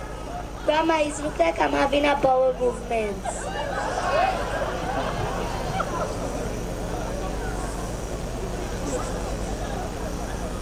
Alright, Sarah, we going nowhere? Okay. Come, child. I'll go with you in the latrine. In a flush time with him. No, Grandpa, I'd rather go down to the bushes. Well, child, go in the latrine now. Little boys go see on everyone who stood down in the bush. Yes, so them boys around here dangerous. Mildred, me never have someday. So them manish. No, Grandpa, I'm accustomed to fresh boys. I can take care of myself. Okay, I go with you.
sun.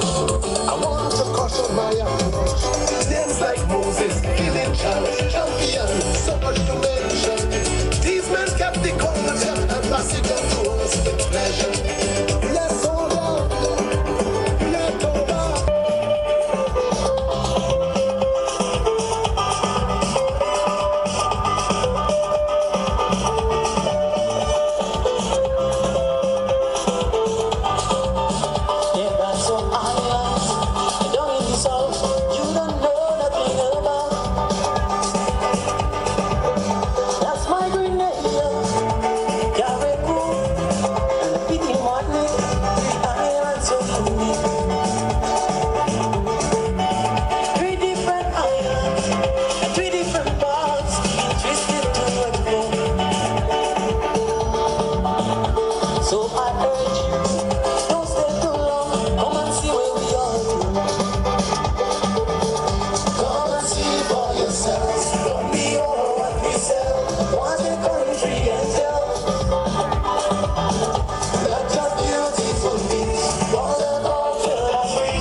My apologies, I forgot to put my mic on. What is wrong with me? I was so taken up by the beautiful performance from the children. We took you back to Carriacou Maroon Festival 2017. Beautiful indeed. And you know, just as an aside, it is so important that, you know, our cultural activities are passed on, you know, so that it can remain and we can identify with it. Very, very beautiful indeed from the island of Carriacou and Petite Martinique. And folks, we have for you now an exhibition video that will feature some of our farmers on their farms and various things. Very, very, very beautiful indeed. And that would be the final activity in our session today. So we're going to bring you that video, and after that we are going to wrap up for this World Food Day celebration 2021 here in Grenada. So here's our exhibition video, and after that we'll be back with you.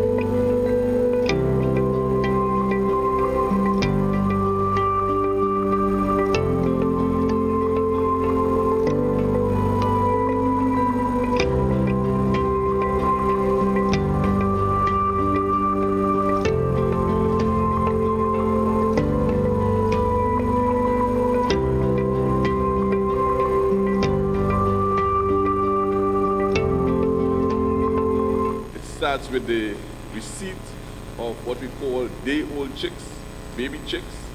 They come to the farm and we nurture them from baby into adult flock. Now, when they are very young and tender, it means that we have to apply heat. We have to be very protective of them, ensure that the litter is right, ensure that the buildup of gas inside of the pen is correct, is right. So we measure the temperature, the humidity, the ammonia content, the feed quality, the water quality, the air quality, and everything to do with the breeding of the bird, we ensure that we have that intact on a daily basis. So our recording plays a very key role in ensuring that we have quality chicks. When that is complete, we then, our farmers will send the birds down to the plant, to this processing plant. We will receive the birds right at the frontier. It's an open area, and there is a reason why the area is open. There are no doors here. The reason for this is because we want to have a good circulation of air while the birds are in the crate. These orange crates are what the birds come down in. So they're trucked down from the farm down to the processing plant, received right here, they're weighed, and then they're hung onto the conveyor belt.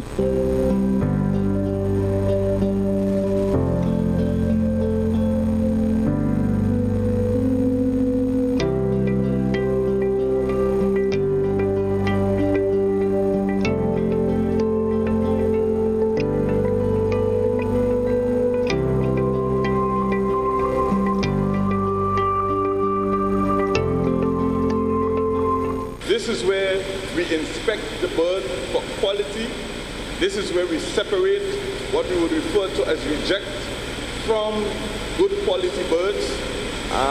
So it comes in on the conveyor, we inspect, we remove the offal, we remove the gut from on the inside of the bird, we separate the lungs, we separate the heart, we separate the gizzard, right? Because all of these are highly demanded products, yes? And so we separate that here, and we continue to clean the inside of the bird, because we have the suction hose and all the various pieces of equipment that is hung up onto this that allows you to have a nice, clean finish on the inside. You notice the water. Now this water is washing the bird throughout the entire process. So every single thing you do here, ensuring that the hygiene and the cleanliness of the bird is preserved.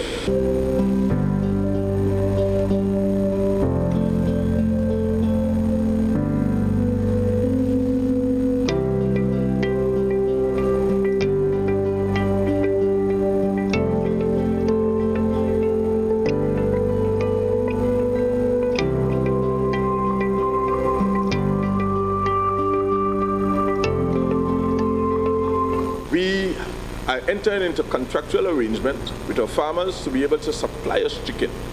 Yes, our inspectors will go on a regular basis, check out the farm, give them advice and see where they're at, and help them as much as we possibly can to take their growth facilities to a level that commensurates with the quality that we're looking for. The young guys in the areas, the housewives, those who grow in very small quantities, 50 birds, 20 birds, as the case may be, they too can sell to us on buying days. So we will let them know. The thing about it, we're not quite yet there, because we must fix some things to get to where we want to go. But that is the concept.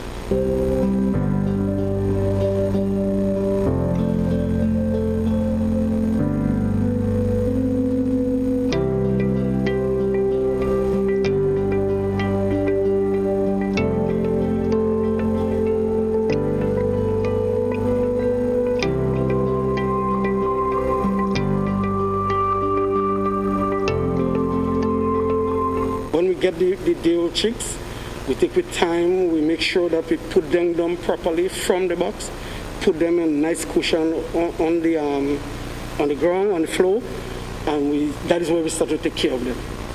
And we make sure that the water is clean, the food is running on right, because we have a nice process of feeding process that we make sure everything is running smooth and nice. We sell to the people in the area also. And we go from house to house. What we're trying to do now is to bring the excellent farm chicken to each and every home in St. Patrick's. And, throughout Grenada, Carriacou, and Pittimatic. We didn't really attack Carriacou and Pittimatic as yet, but we will do that in the future. But we're trying to make each and every house in Grenada, Grenada especially, start to eat excellent farm chicken.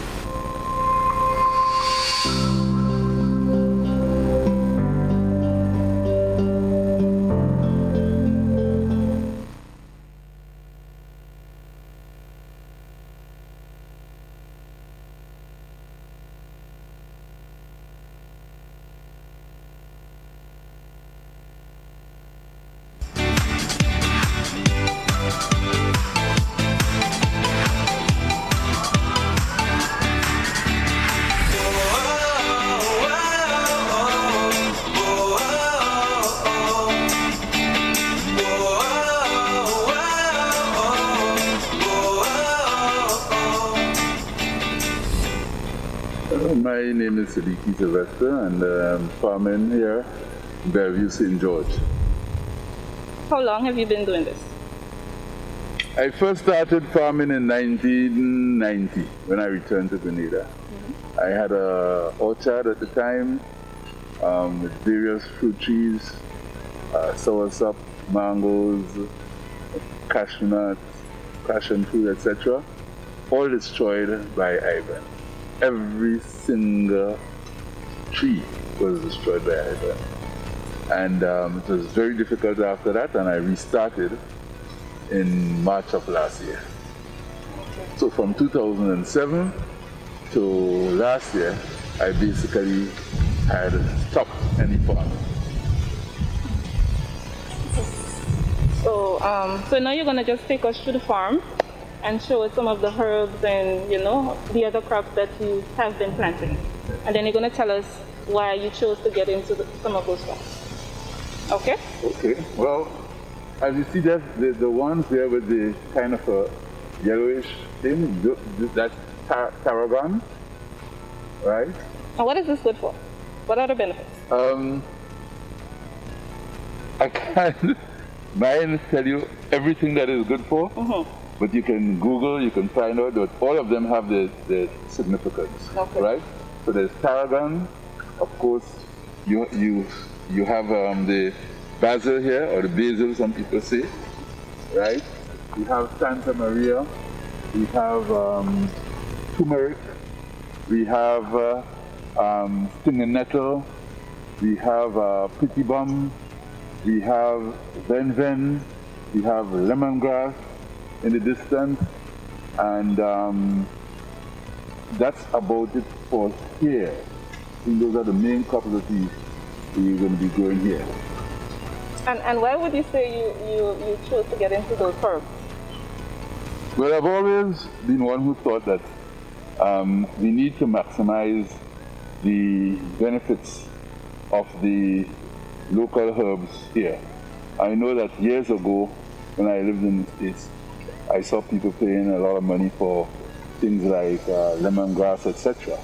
And I realized that more and more persons or people, they becoming concerned about their health and using natural means to enhance their health, so forth, so on. And I thought that the teas that you drink, or most people like teas, the teas that you drink can help in that. So basically, my decision was to concentrate on growing a number of herbs that can assist people in living healthier lifestyles.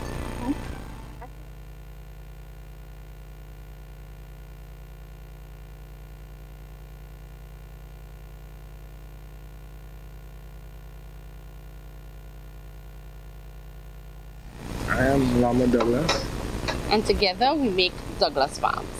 Tell us about Douglas Farms. Well, Douglas Farms was first created by Miss Doll Douglas, and then over time it trickled down onto her son, Mr. Lamar Douglas here, and we farm over 6.2 acres of land. We do several crops, body beans, pumpkin, honeydew, sweet corn, bell peppers, sweet potatoes. Those are some of our staple crops. Those are what we do normally.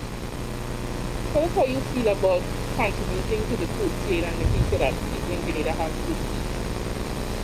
Well, we feel, I would say, elated to do so, happy, knowing that food comes from our farms to feed the nation. It's just a very good feeling that you can create something and put on someone else's table that gives them health, strength, and vitamins.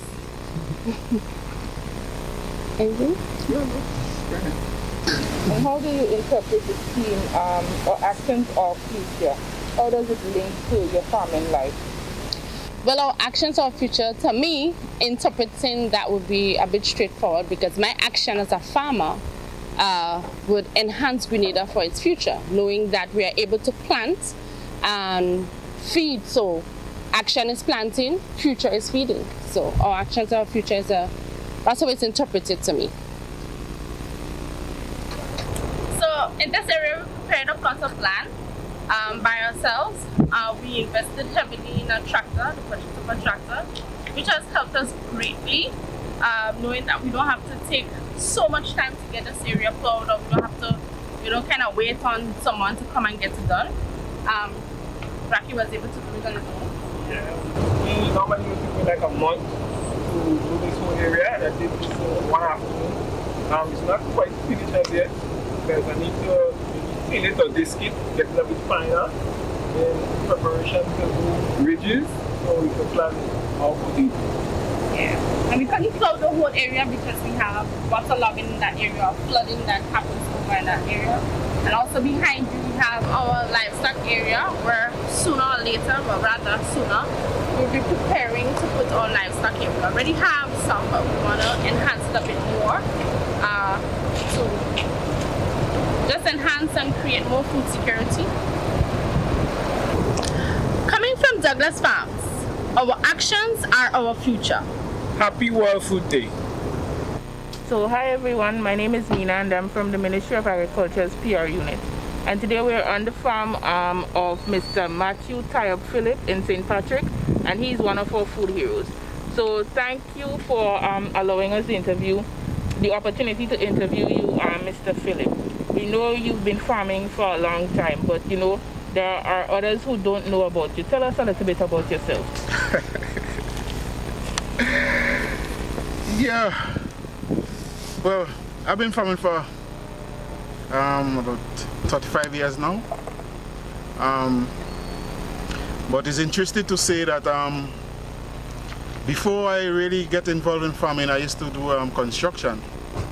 And I sort of get a bit tired with it, and the risk and it's not consistent in the way that it's supposed to. So I was looking for a way out. And then in pondering, I saw the need to get myself involved in agriculture, which is in the food production, because man must eat. So.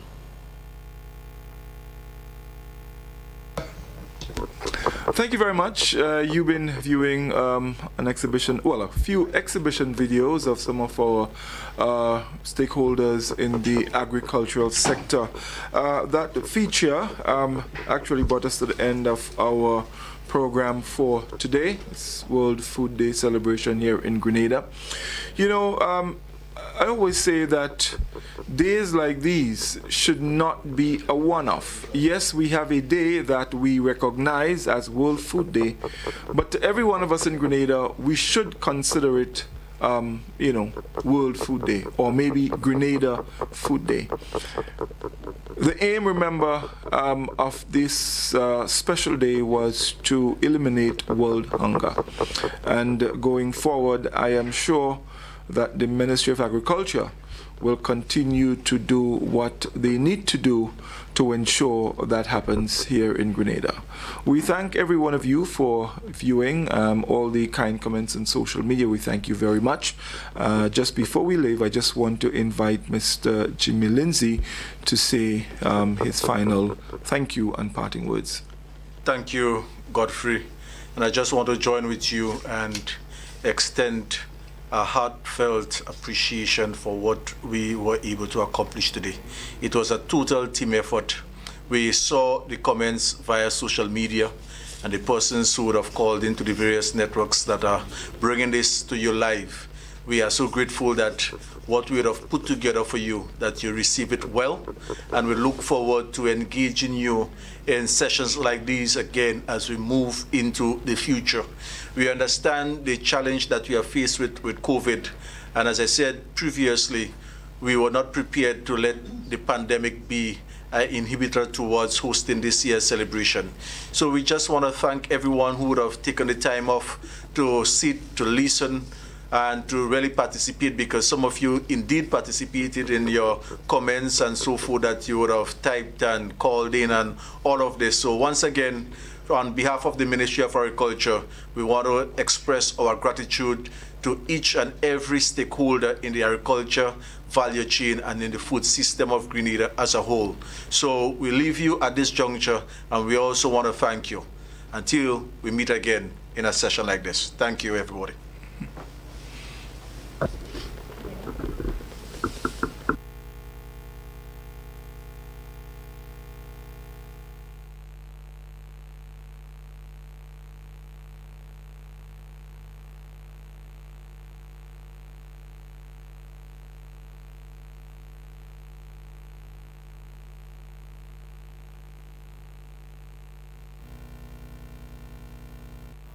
Avoid the most common causes of spreading the flu.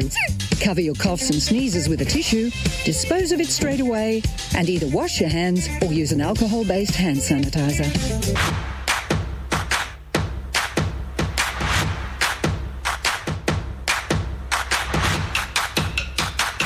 Parents, the Ministry of Education has scheduled a series of webinars during the month of October with you in mind, supporting your child with remote learning. These webinars are to help you to better assist your child as remote learning is ongoing for our nation's students. Starting on Sunday, 10th October from 5 p.m. and continuing every Sunday in October, we will be discussing remote learning.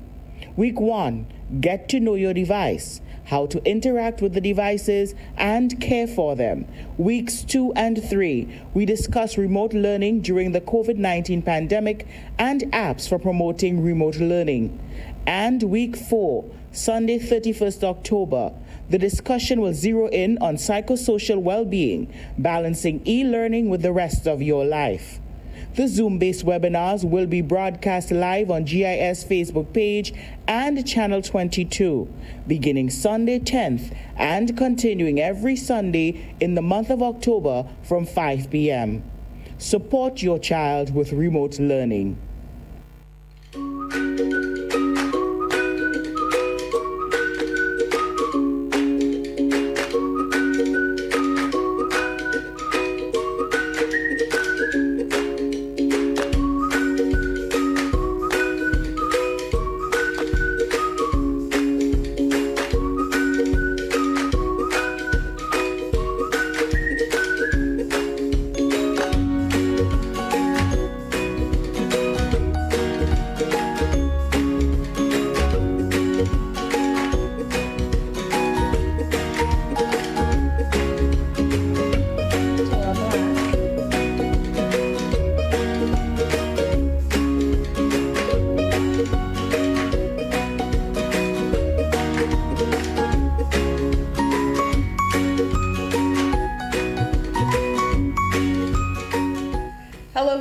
And welcome to this another Spiced Morning Kitchen, and we're here with our favorite chef, Chef Adrian Hosford, and this morning he's going to be talking to us about something that we can do for breakfast.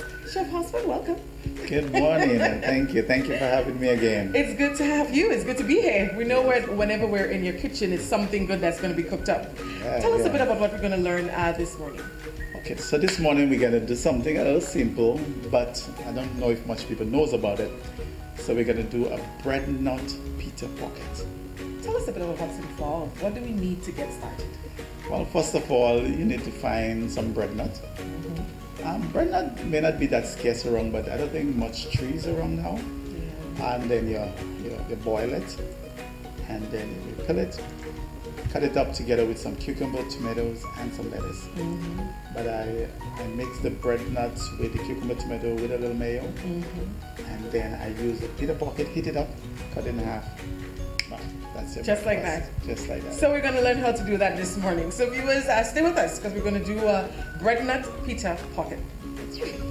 Okay, let's get started our bread nut pita pocket. First of all, you peel your bread nut. By the way, the bread nut is already cooked. So we peel the bread nut. So sometimes it's difficult to peel a bread nut. When you take up the first skin, there's also a next layer, which is the brown one. We're trying to get rid of everything. Sometimes if a little piece stays on, that's okay. But you get most of it off, right?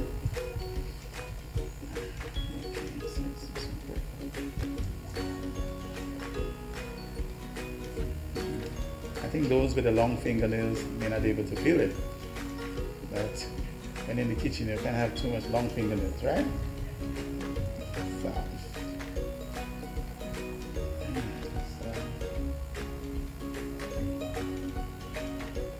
Okay, so we use 1 cucumber, wash, cut to the center.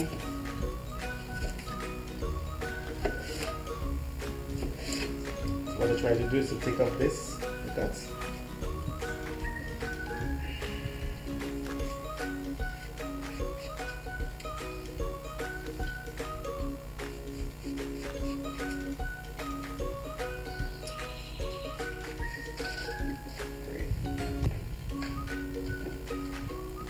Then I cut it up a little small, so small, and I cut it like 4 slices for them. Just want to.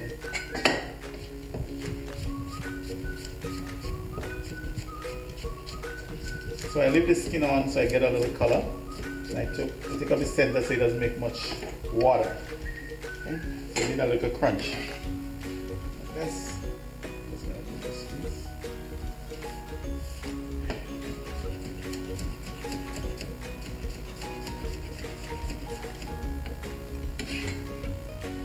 Great. Now I'm gonna use this tomato. I'm gonna use 2 tomatoes. Cut off the head. Just look like a regular slice. Okay. I'm gonna dice it.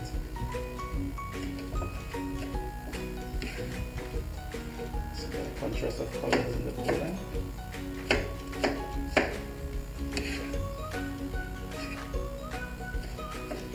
It's always fresh, you know?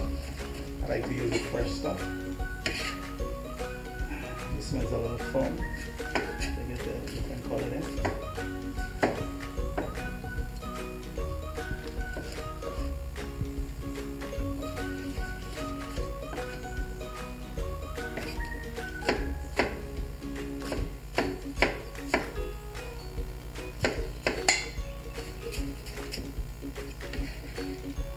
So now I cut up the bread nut.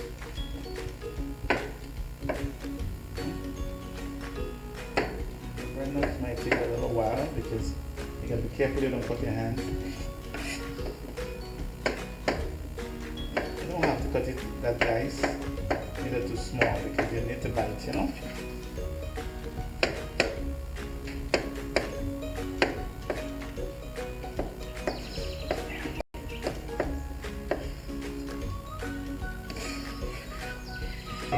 So I got a couple of leaves of lettuce. Just gonna cut it really thin.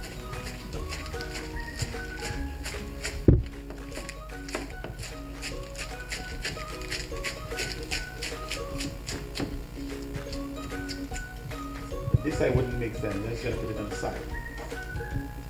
Okay. So for my bread nut mixture, see if I can turn it up. See, this is what you get, a nice color here.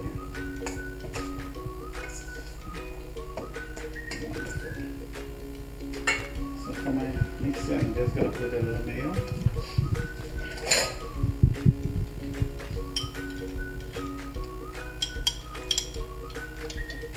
At least 2.5 spoons of mayo.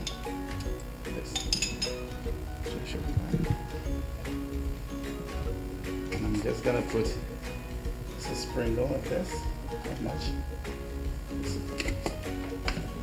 Okay. And then mix.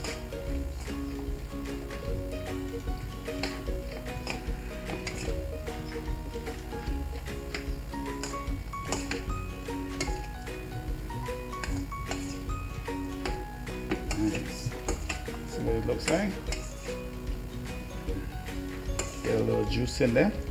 Great. So now we're gonna light the stove for. You can put the pizza bread in the oven, or maybe you can just do it just on the stove top.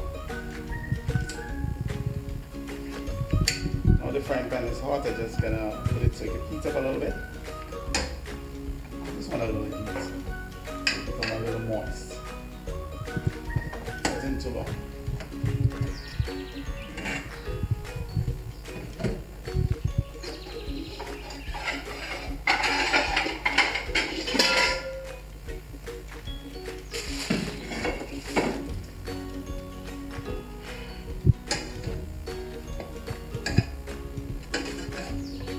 It's just for heating, okay? You can just touch with the back of your hands to see if it's ready.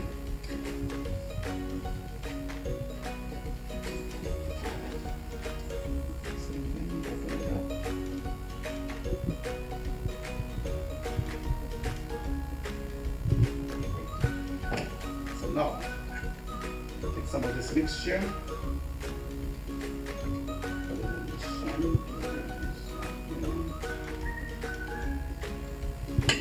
Take a little bit of the lettuce. That's right. Put some more on top.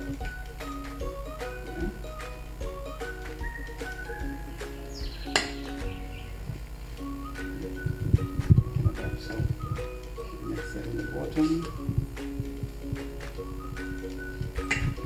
Lettuce in between. Put some more on top. Okay. Get the bread nut in there.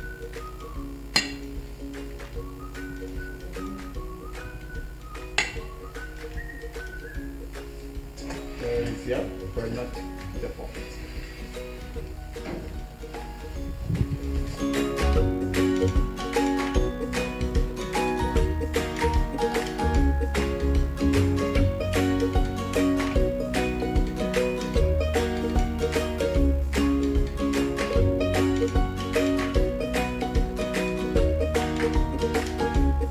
Viewers, I'm sure you're going to agree with me that this looks very delicious.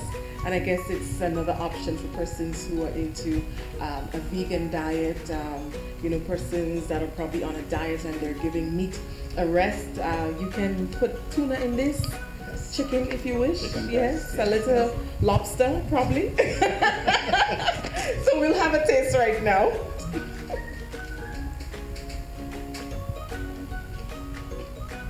The crunch. Crunch from the kickerboard. No, I'm not even. Viewers, to be honest, I am not a bread nut lover, but this I would definitely have. It tastes really good. Chef, you have done it again. Thank you. I don't know how you keep superseding every week, but this is actually really good. Oh, I'm getting the bread nut now. The nice softness of the bread nut. That's right, that's right. It's beautiful. And Viewers, it's try it at home. And it's fresh. It is very fresh. Try this at home. It is a really different option, if you will, for lunch, probably a midday snack for breakfast or something like that, And we want to thank you so much, Chef Hosford, for inviting us again into your kitchen. Everything looks good. Everything tastes so good. Viewers, this has been another episode of Spice Morning Kitchen. Stay with us for more programming.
We advise persons that water collected from any source must be boiled for between 3 to 5 minutes prior to drinking.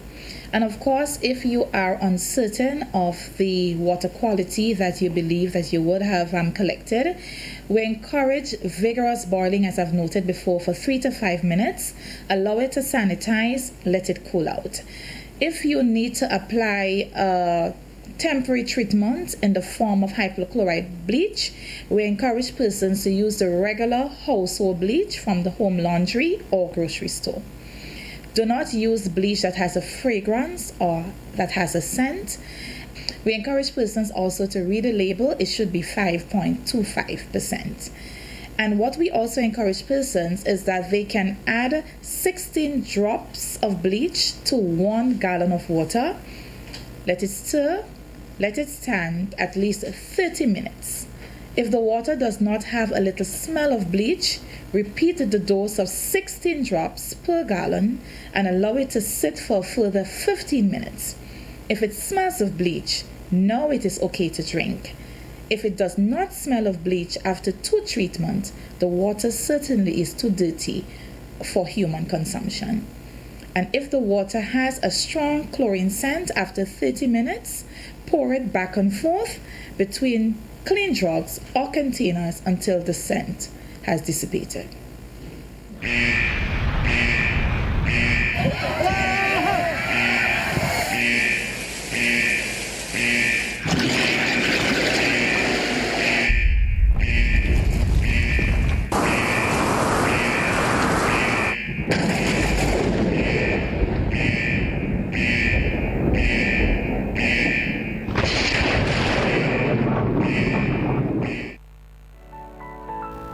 To stay up to date with all that's happening in Grenada?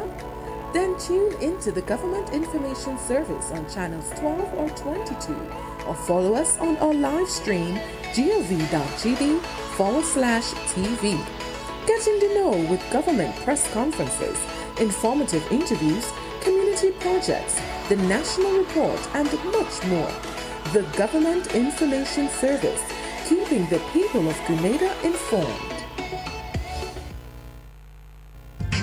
Government, private sector, civil society, academia, farmers, the Ministry of Agriculture, Lands and Forestry, in collaboration with the Food and Agriculture Organization, invites you to World Food Day 2021, the virtual edition, under the theme, Our Actions Are Our Future, Better Production, Better Nutrition, a Better Environment, and a Better Life.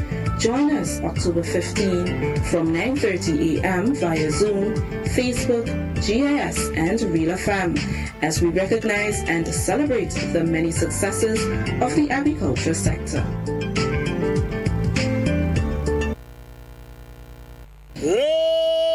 Everything I have today is locally made.